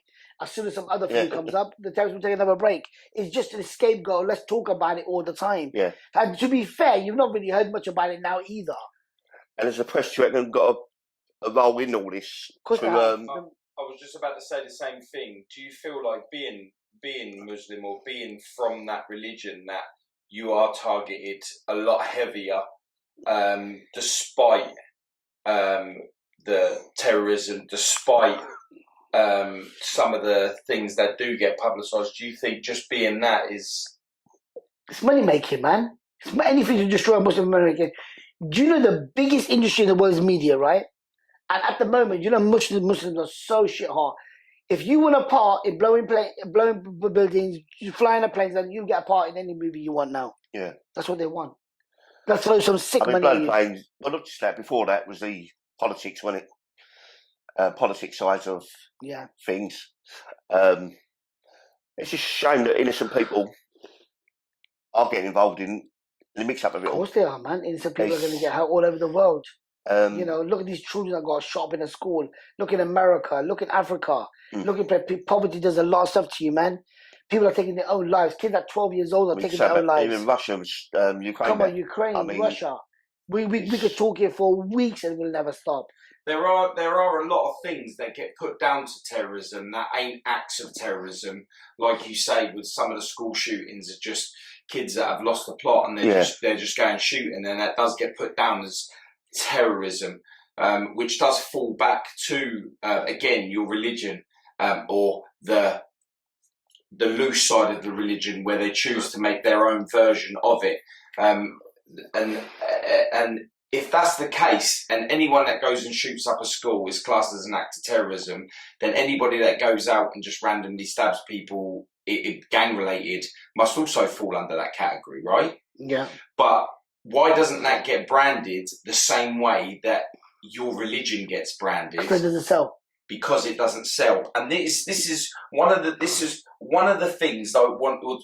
Several things I wanted to do with what we're doing today, of getting you guys together.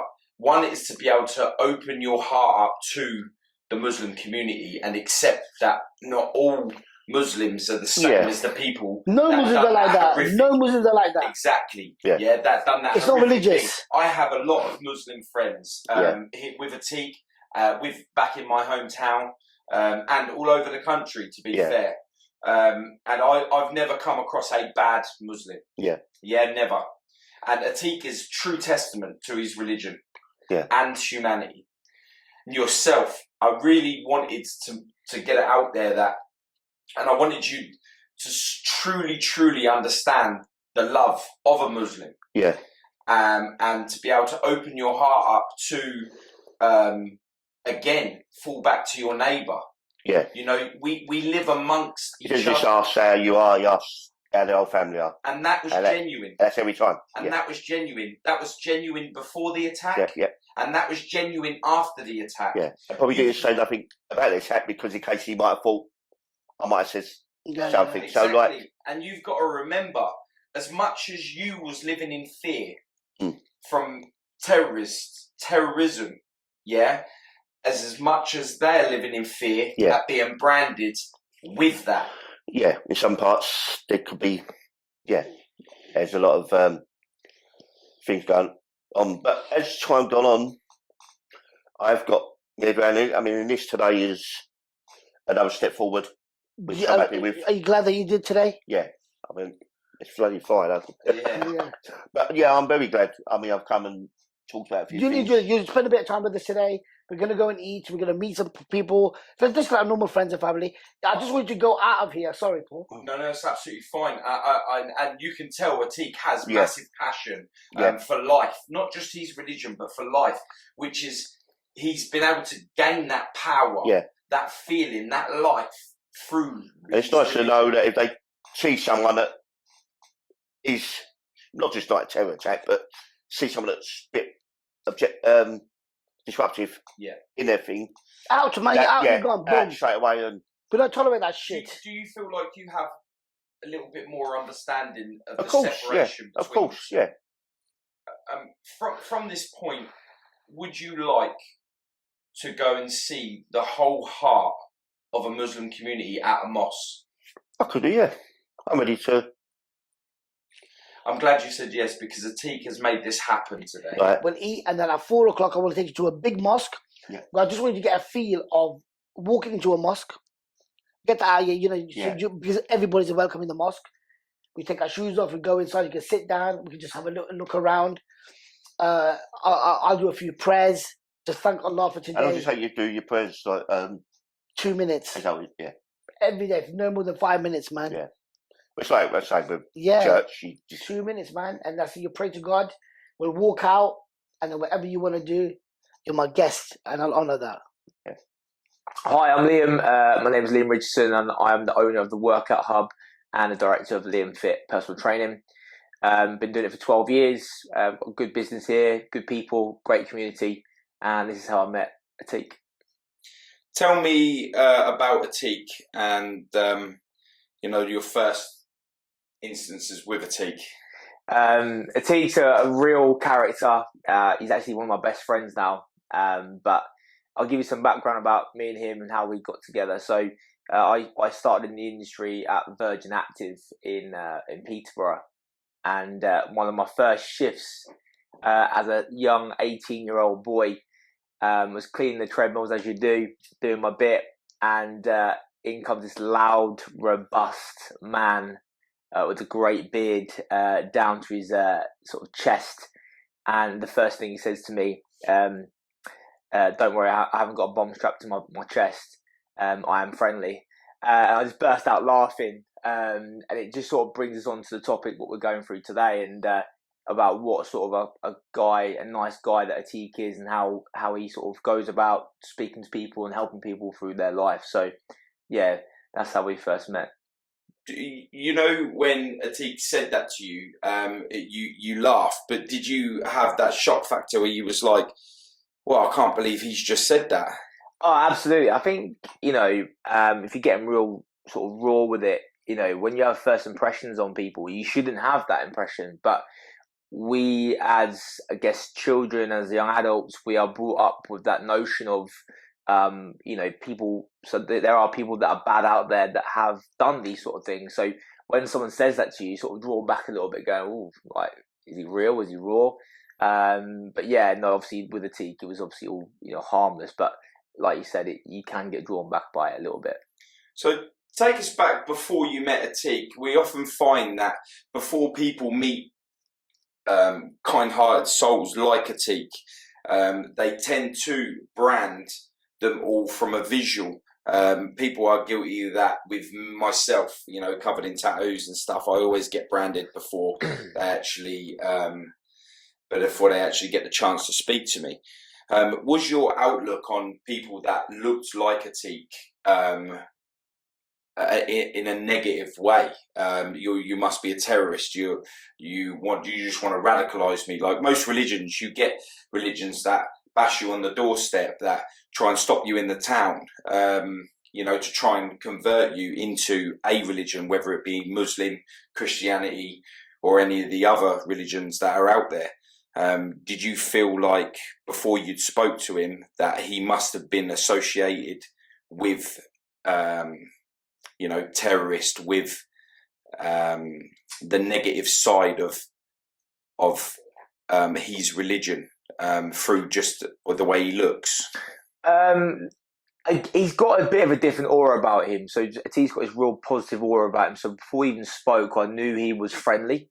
So I looked at, if you look at it as a confrontation sort of level, I didn't think that of him to a degree, but I know what you're saying. Like, I've met people in the past, I've made that judgment on them, and you shouldn't do that. You should not do that. You should never judge a book by its cover, and Atiq's a classic example of that, and yourself. So, yeah, I think I can see why there's a massive sort of problem in the world with regards to judging people by what you see.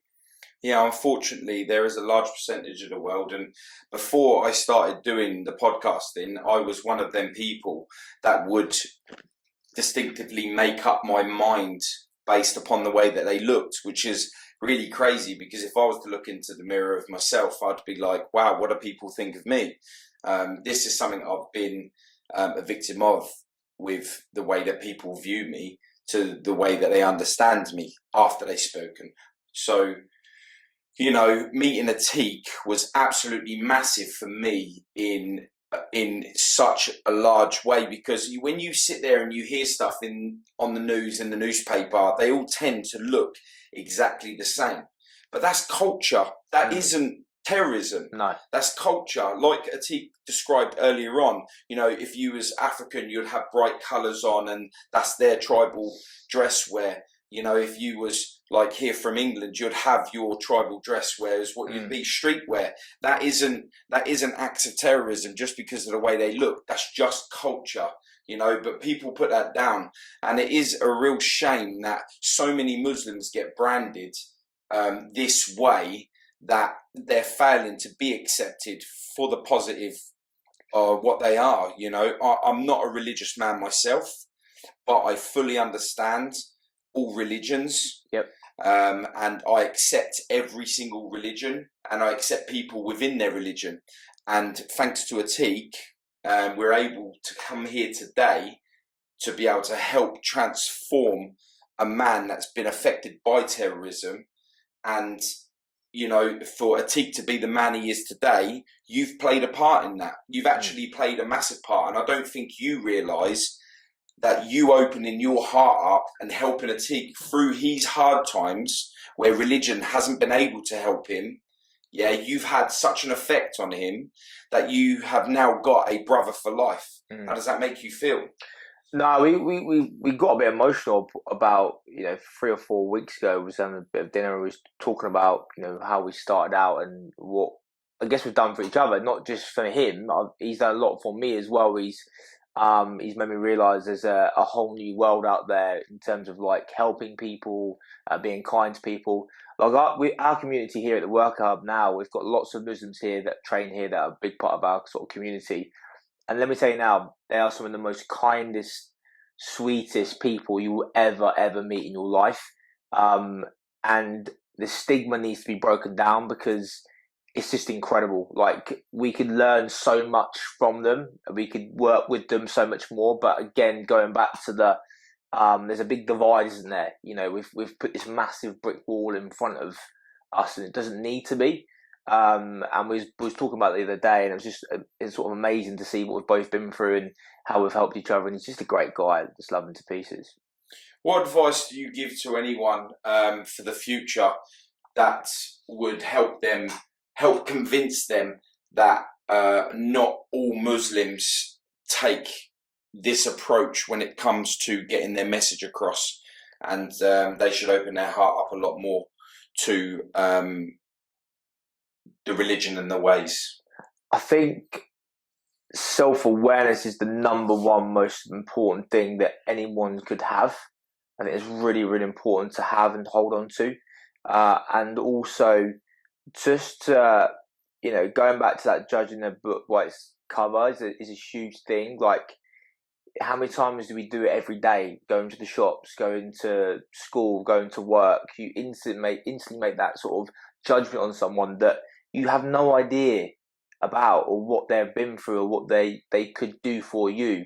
So I think we've got to open up and give people a chance first. You know, you have to just because someone else has done something doesn't mean that person's going to do it as well. I think the world could be such a better place, and I know Atiq with Unspoken, his new company, this is exactly what he's trying to preach, that is a new voice for kindness. So I think ultimately be kind to people, and you know, whether you get something back or not is a relative, but we're a massive believer of that. If you give somewhere down the line, you'll get back. So, how do you feel about Atiq today coming forward and standing to be the voice for Muslims and to be able to help convince a man that's been attacked by terrorists from the Muslim community, even though Atiq states that if they're terrorists, they're not Muslims? Is this typical of Atiq to be able to be the voice and to come forward to help someone get over their struggles with understanding the separation between Muslim and terrorists? Listen, I'm a confident guy. I do a lot of self-development work myself and other people, and Atiq's on another level. You know, his confidence in what he believes in and what he can do for other people is unparalleled. And no matter who was in the room, he would speak to them, he would open up to them, and he would get them to understand. So I couldn't ask for a better friend or a better person to showcase to someone else what being a Muslim is all about, and you know how friendly they are, and they're the same people. There is no divide. We're just human people with different beliefs, and I'm sure today the conversation's gone really well, and I'm sure the guy that will go away feeling much more positive about the situation. Definitely.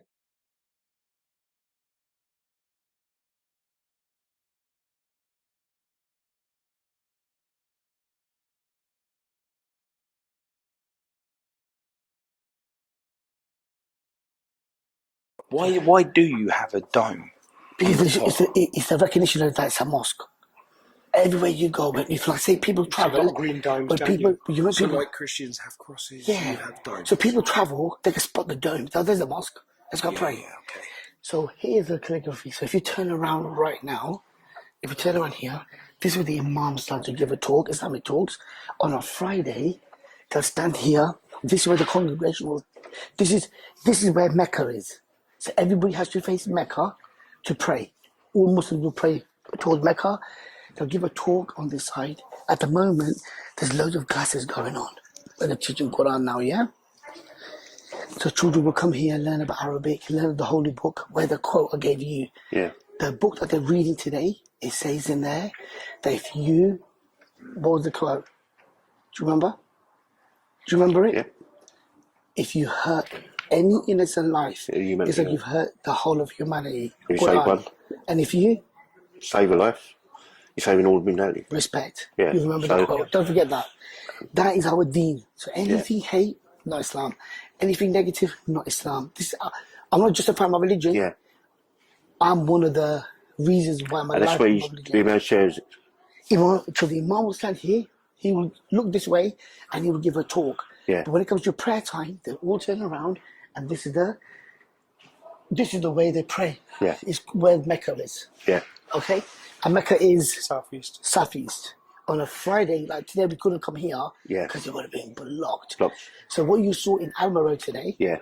that was just like a mini version of what it was. Because it's a Yeah. smaller mosque. And what's this, about 500 at the time? Oh, but it's massive. Look at it. It's upstairs, Yeah. downstairs.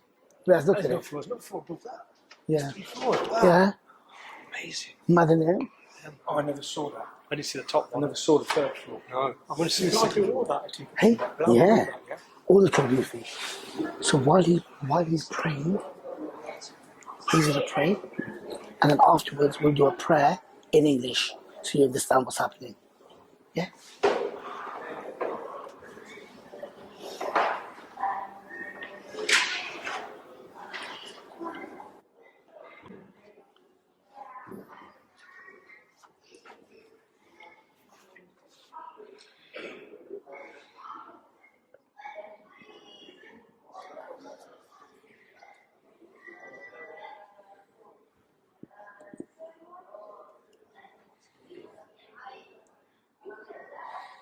This is the second prayer of the day.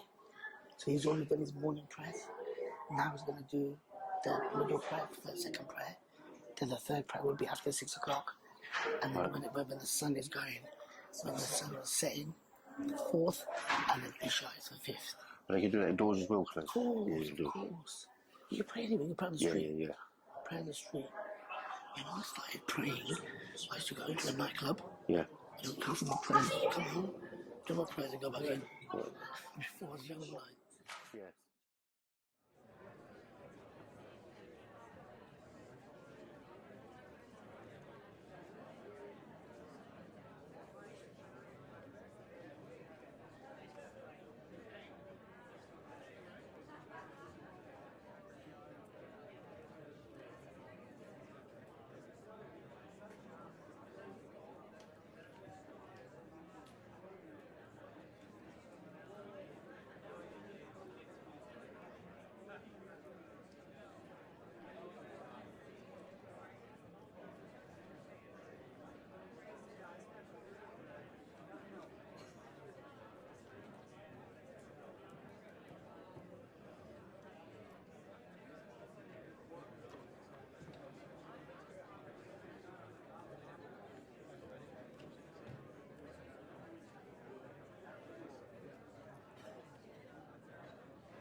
She's like the most humblest thing I've ever seen in my life. She'll see her on TV and stuff, but she was me and my mate, we were watching you pray. She was for anybody to go down on their hands and knees and to put your head on her floor. You can't get any more humble than that. That's saying, I'm a nobody. And she was, you're not only doing it at home, she was, you're doing it around here. She's on a bit. Honestly, we swapped numbers, proper chat to her. She's reading a book now. She just don't get it. She's just rocked up in a petrol station. You were there rocking away. I think that's why I love this country. And that's why I'm so proud to be British. I think people are afraid to believe in what they believe is a negative religion due to the tag that you've been created with that. Like, if I was to believe in being a Muslim, would I get targeted as a terrorist? You know, because today, yeah, this will show a lot of people the true side of being a Muslim. Of course, inshallah. And it will show them that terrorism has nothing to do with being a Muslim. Definitely. Absolutely nothing. You know, and I think there needs to be more awareness of your belief in the positive that you've created today with myself. Like I said to you, I'm a non-believer of religion, but I accept it and I understand it.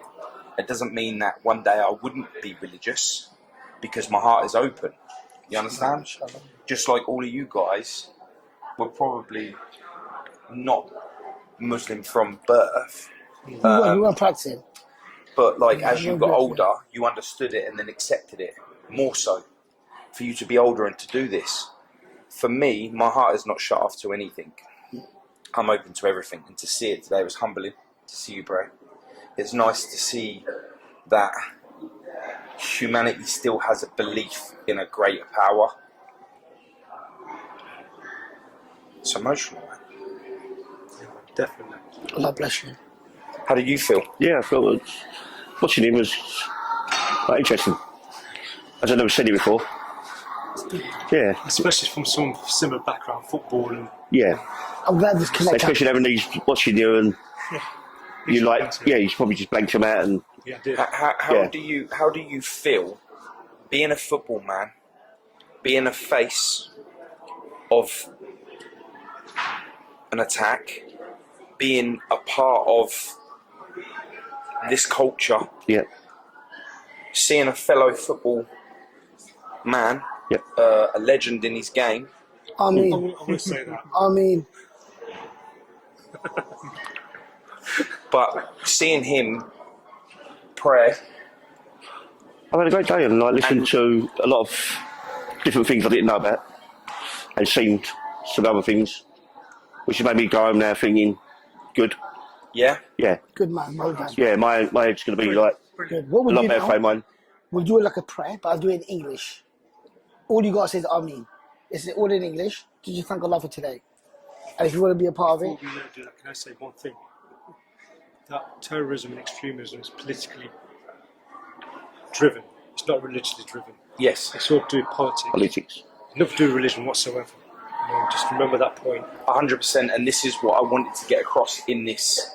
The whole point was to show that it's not religion that's driving terrorism. Absolutely. And being able to stand here and feel and see how each and every one of you are is overwhelming, it's emotional, and it's energizing. And to be able to, I've not really been around a lot of people that have truly shown greatness in humanity like I have today. thank you.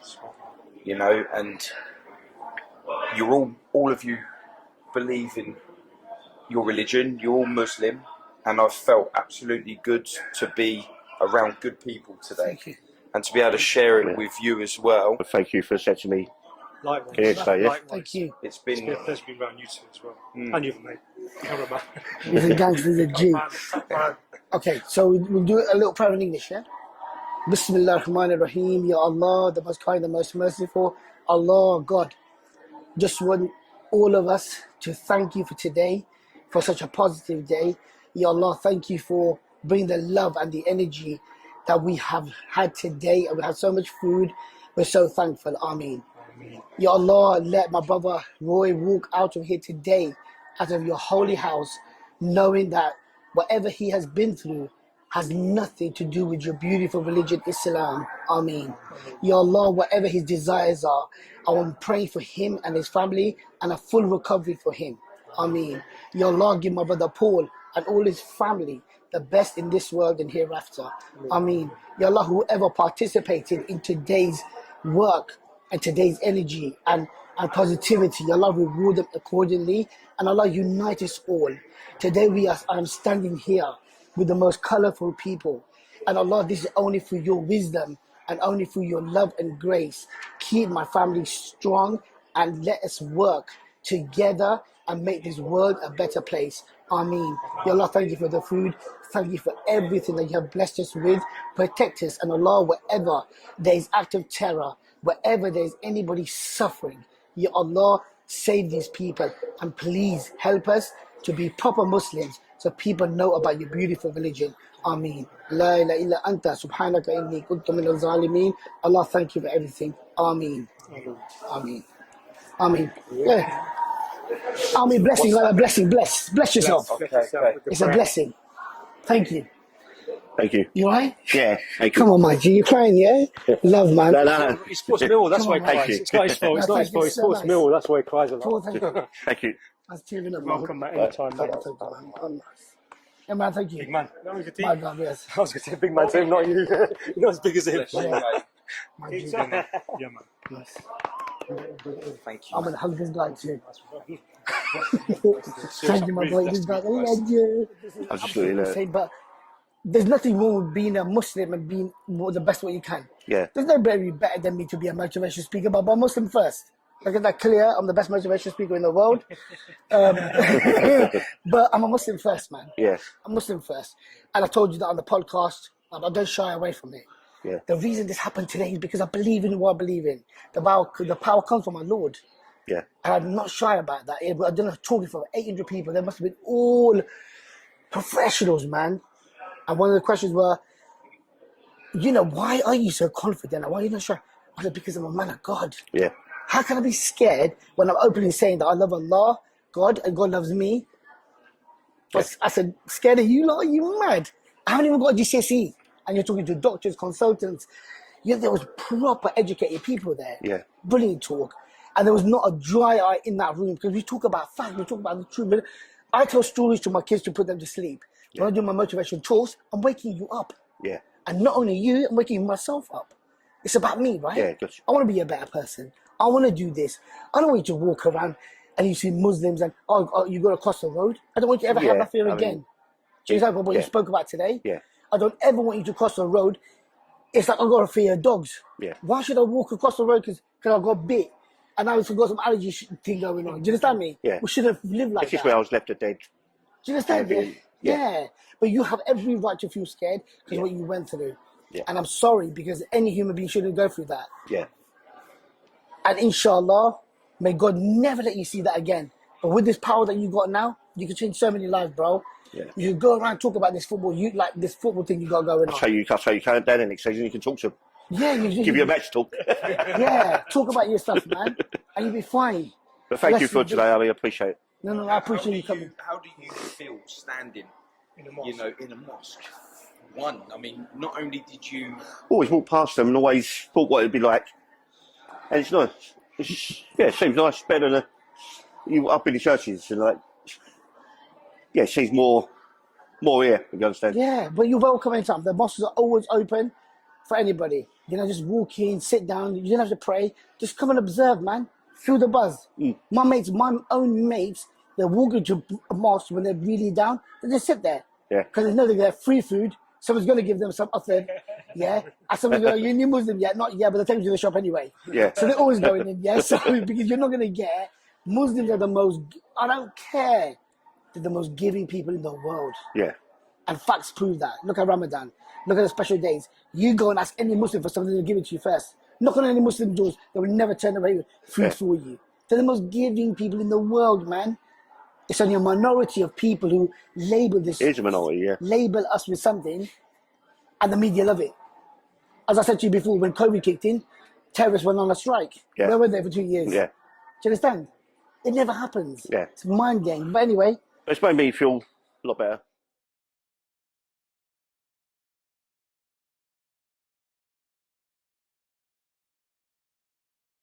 Today we're here with Riaz Khan, an ex-football hooligan, here to help us explain his journey on becoming a Muslim.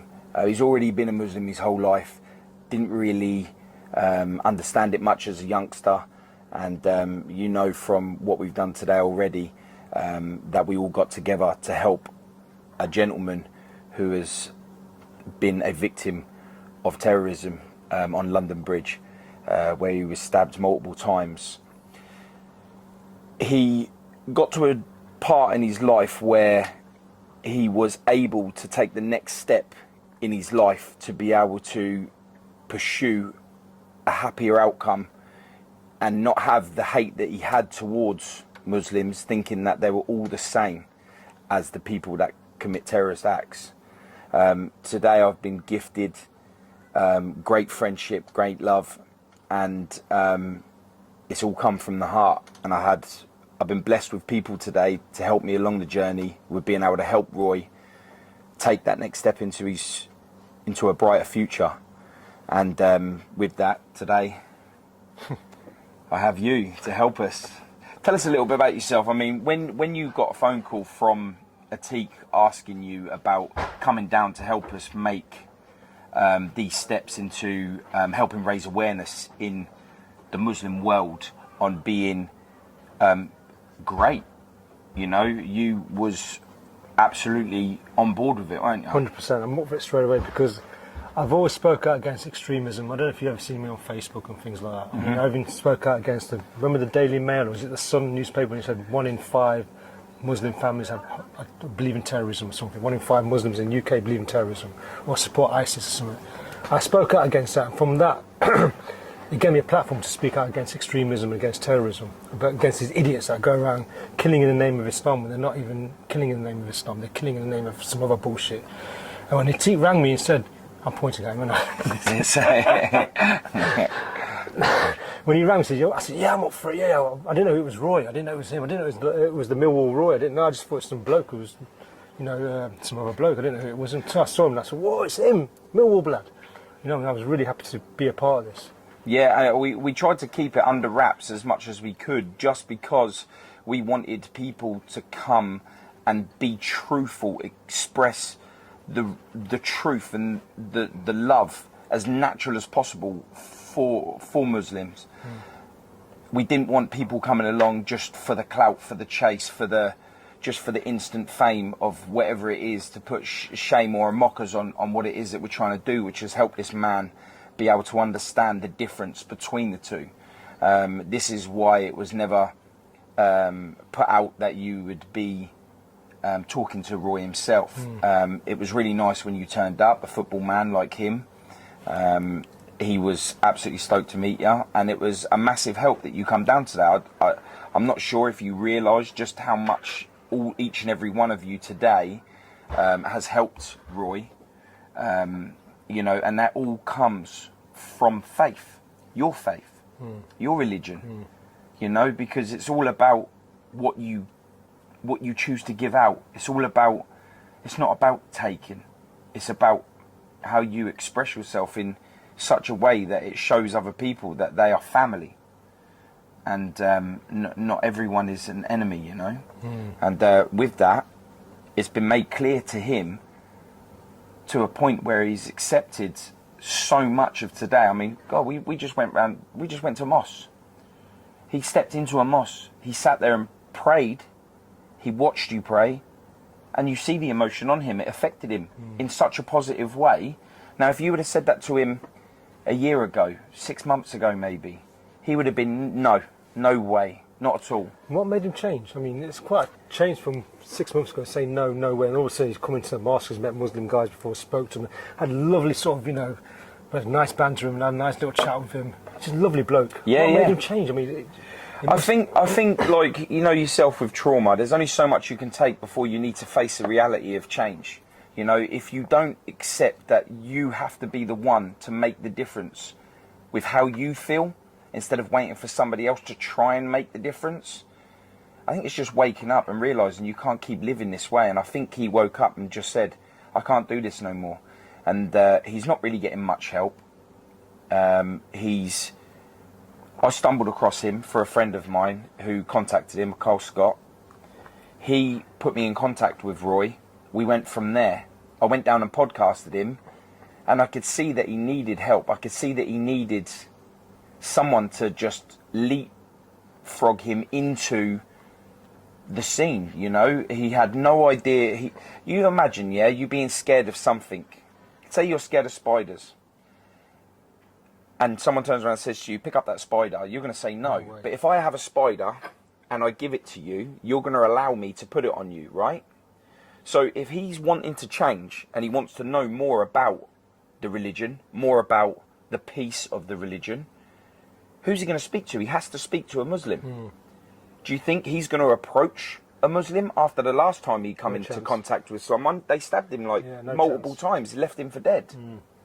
So the fact that I managed to be able to be in his life at that time, that he's thinking about change, he's wondering about your religion, he's wondering about the positive that comes from being a Muslim. I think I was just placed in his path at that right time to help him make the change, the transition, to be able to come and listen to you guys, spend the day with you guys, go to mosque, watch prayer, step into a mosque, step into your world. This is what we call destiny. It's called qadr. This was written from day dot. That's what it is.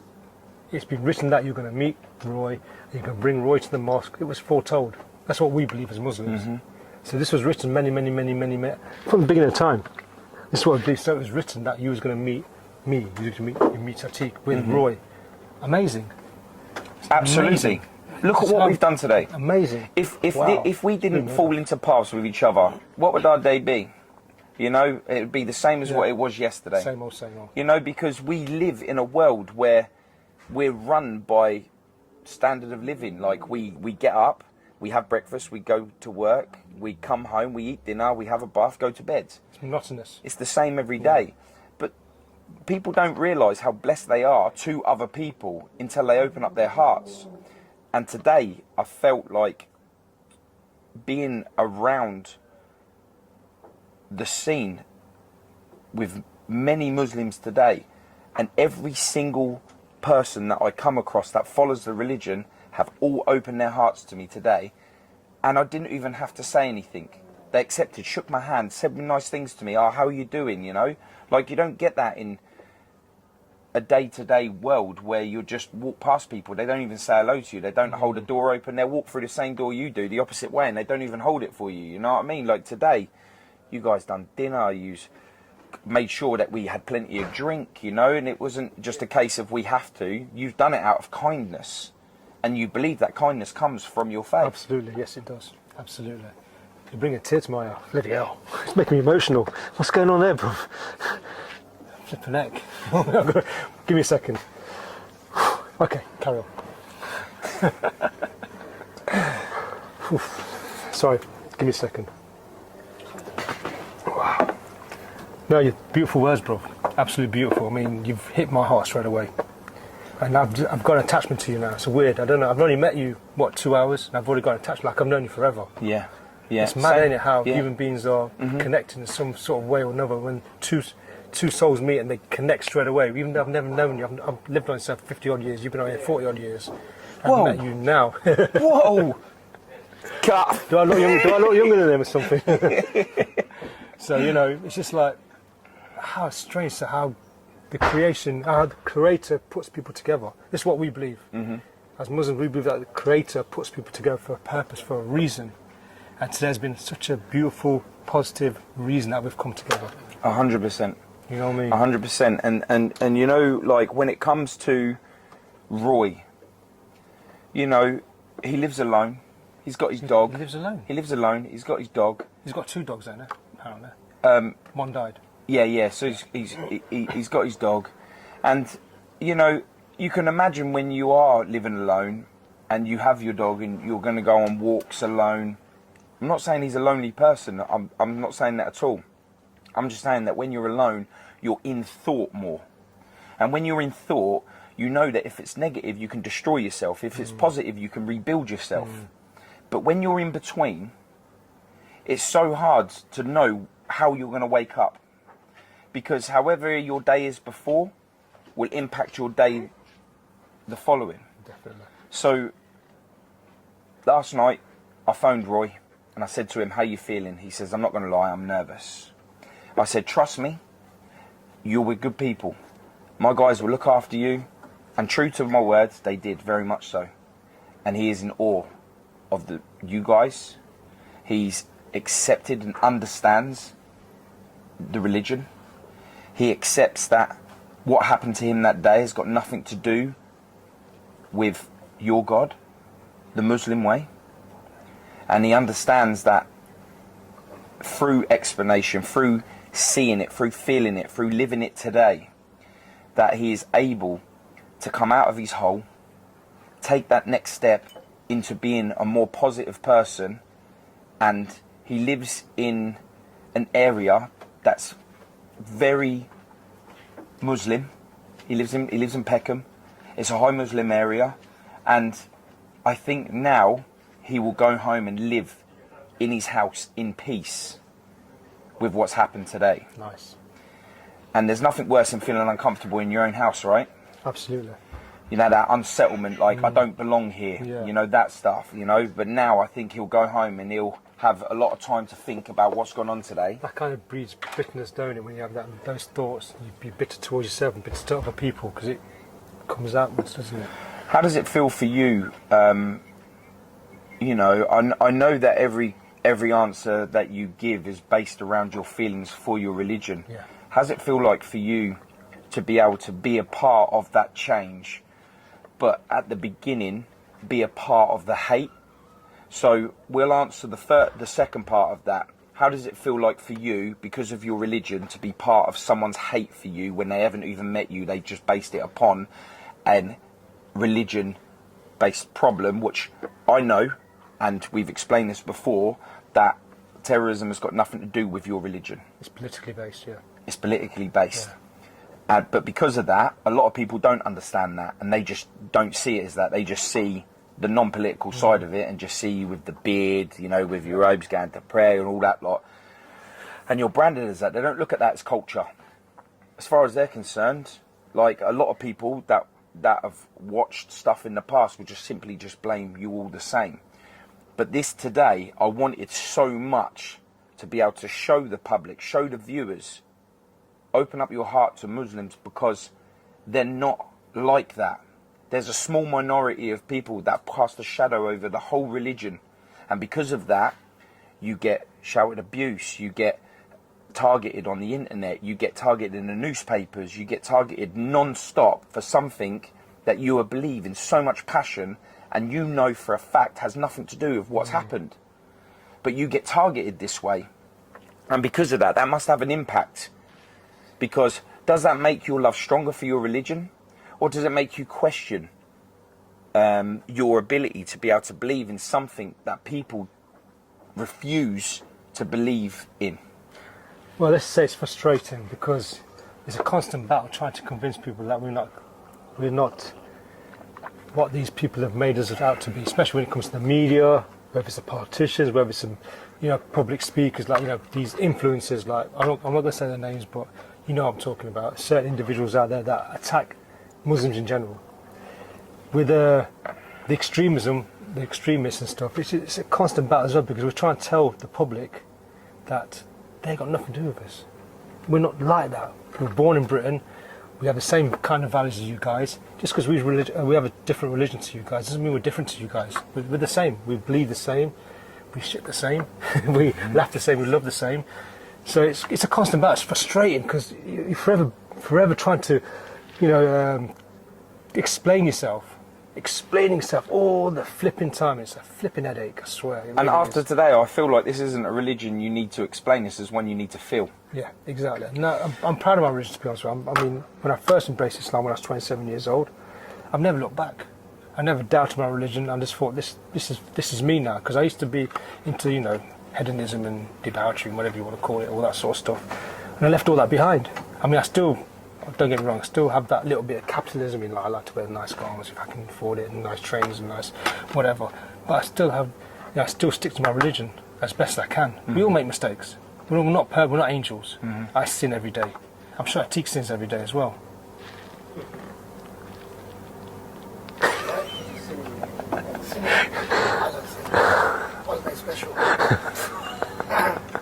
So we all sinners, but at the end there, when someone comes into our face and says, you're this, you're that, we're like, whoa, no we're not, what are you on about? What about this guy here, he did this, and what about that guy, he did that? We're like, here we go again. Explain yourself, explain yourself, explain yourself. So it's a constant flipping battle. And this is so important that I'm able to get you guys together to be able to make this happen. You've done a wonderful thing. Yeah, I really need people to understand that, you know, we are all human at the end of the day. And if we all thought the same, if we all believed the same, and if we all acted the same, this world wouldn't be boring, as special as what it could be. You know, the fact that we're all different, and we do follow different religions, and we do dress different, and we do love different, it makes this place very exciting. We choose to make it a negative place, and because of that, there is a lot of hatred, and there is stupid things that do happen. But you know, after today and spending the day with all you guys, the positivity is just overwhelming. Look, we can come together in commonality. Like, you want your kids to have the best things, I want my kids to have the best things. We want a roof over our heads, you want a roof over your head. Yeah. We just come together in commonality, just be good to each other. There's no need to hate each other. I mean, there's certain bodies out there that want to keep us divided. They've been doing it for centuries. Yeah. Divide and rule. That's the way to keep the working classes down, to hold us in our place, keep us in our place, they can control us. It's all about control. If we all got together and we all had the same, what's the word I'm trying to think of? The same, I'm an English teacher, I forgot the word. The same... I didn't go to school, so I won't even know what you're talking about. If we all had the same outlook, yeah, we all had the same outlook, this place would be a different place. The politicians and all them lot shit themselves, they wouldn't know what to do with themselves. Yeah, yeah. You know what I mean? And we'd make this place a better place. We'd look after each other.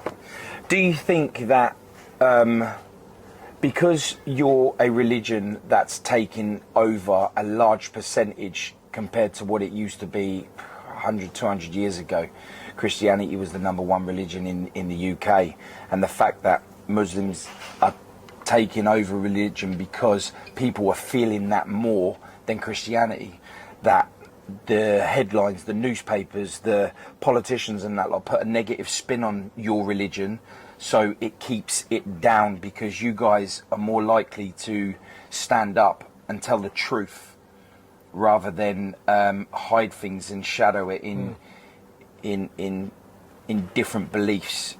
I believe they're trying to keep you down in a negative area, a blanket of negativity within the media, so people would hate you guys more and brand you more as the negative than what they would do by trying to express the positive that you are, because you're becoming the #1 religion. I think the media does us a favour, really, because they give us so much negativity, but it makes us stronger in our deen, stronger in our faith. It's weird how it works, because they hate us, the media. They're always dismissing us, always putting us down, always criticising Islam. It makes us closer to our religion. So it has the opposite effect.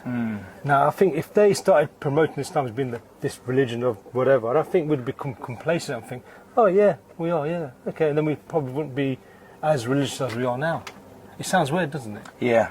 I don't have to kind of explain it in words, but the more hate they have for us, the more stronger we are in our religion. Don't you think, Atik? I agree with you. I don't want to butt in on that. No, just put in. He's not recording anyway. It's not about butting in. It's about, that's a fact. Look from September the 11th when that happened. That was the biggest increase of people becoming Muslims after September the 11th. You would think that people would run away from Islam. Think about it. The biggest thing that's ever happened. Okay, let me get it now.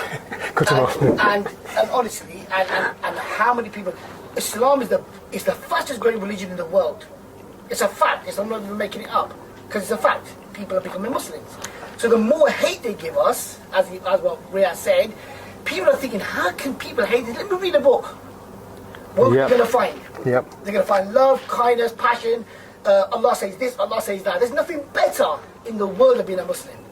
I say that from 800 people. I say that in my movies. You know me, Paul. I met you as a Muslim. Have I changed? No. Has I met you? I met have. You, my sister. Have I changed? No. I changed. I've changed.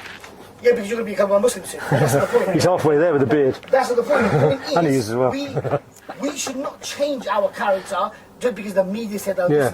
It doesn't matter, Yeah. man. Look at today. Today's a perfect example. Did you ever believe that this man who got stabbed by so-called Muslim is gone away today, knowing it's whatever we do in Islam, he had his hands up in a mosque saying Ameen. You couldn't write this because we don't lie. We've come in today with Allah. We don't lie. We've come in as a group, as a family, as a colourful family. And when we pray to Allah today, what did I say to Allah? Allah, thank you for bringing me this colourful family. Thank you for bringing this unity together. Not about making them Muslims. That's got nothing to do with it. Brothers like this are from Albania. They've got no relation to me at all.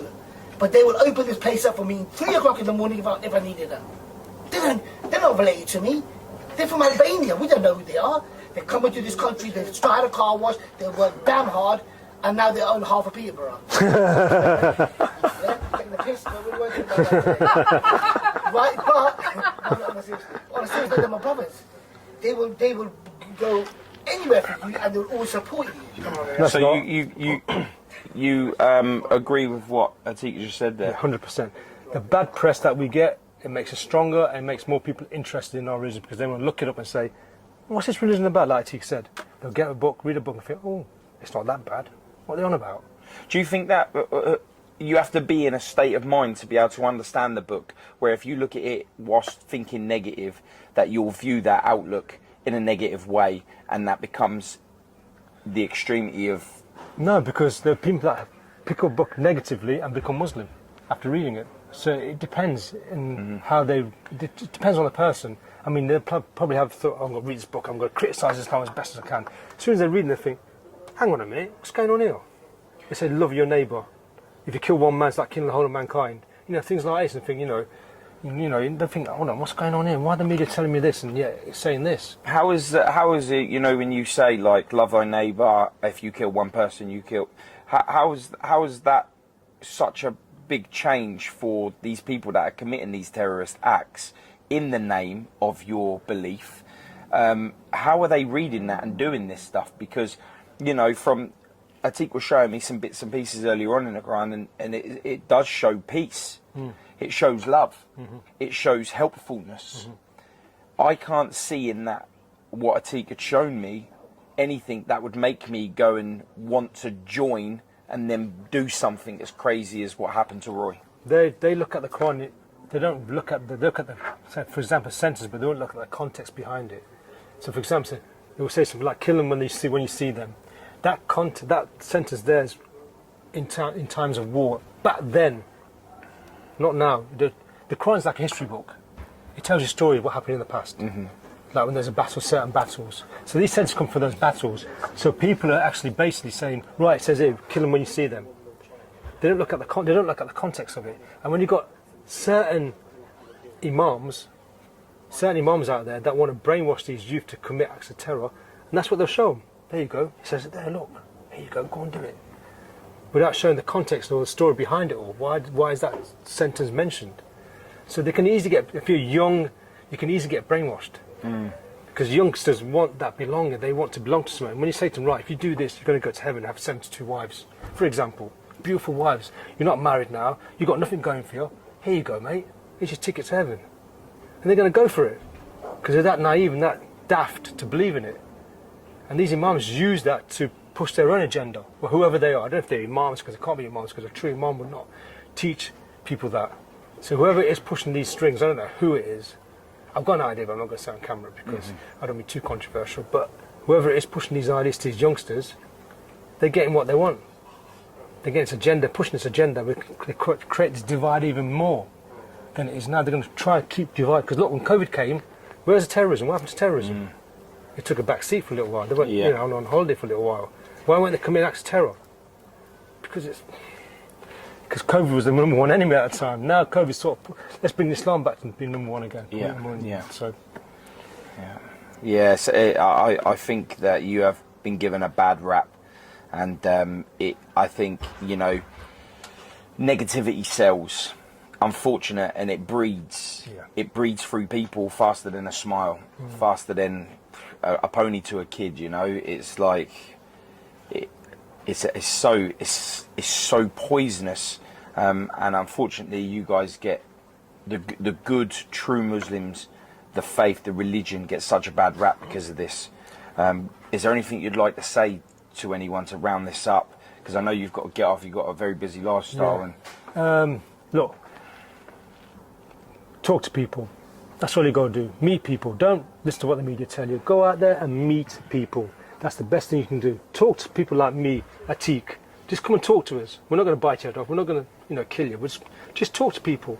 That's the best way to get to know people. Is to go out there and talk to them. I appreciate you, and I appreciate your time, and I appreciate everything you've shown to me. Thanks for opening up your heart to me today. You're top, now you're a legend. Thank you. You're more what you have witnessed today is something more than just feelings. It's something greater than just believing. Today we've witnessed a man go from hatred to anxious, to love. That was done in less than a day. You could change someone's perspective. 5 years, just over 5 years, Roy has lived in hatred for Muslims because he believed that every single Muslim was a terrorist. You've seen in our podcast that we've done before this, that he was struggling with this, and I had to help him.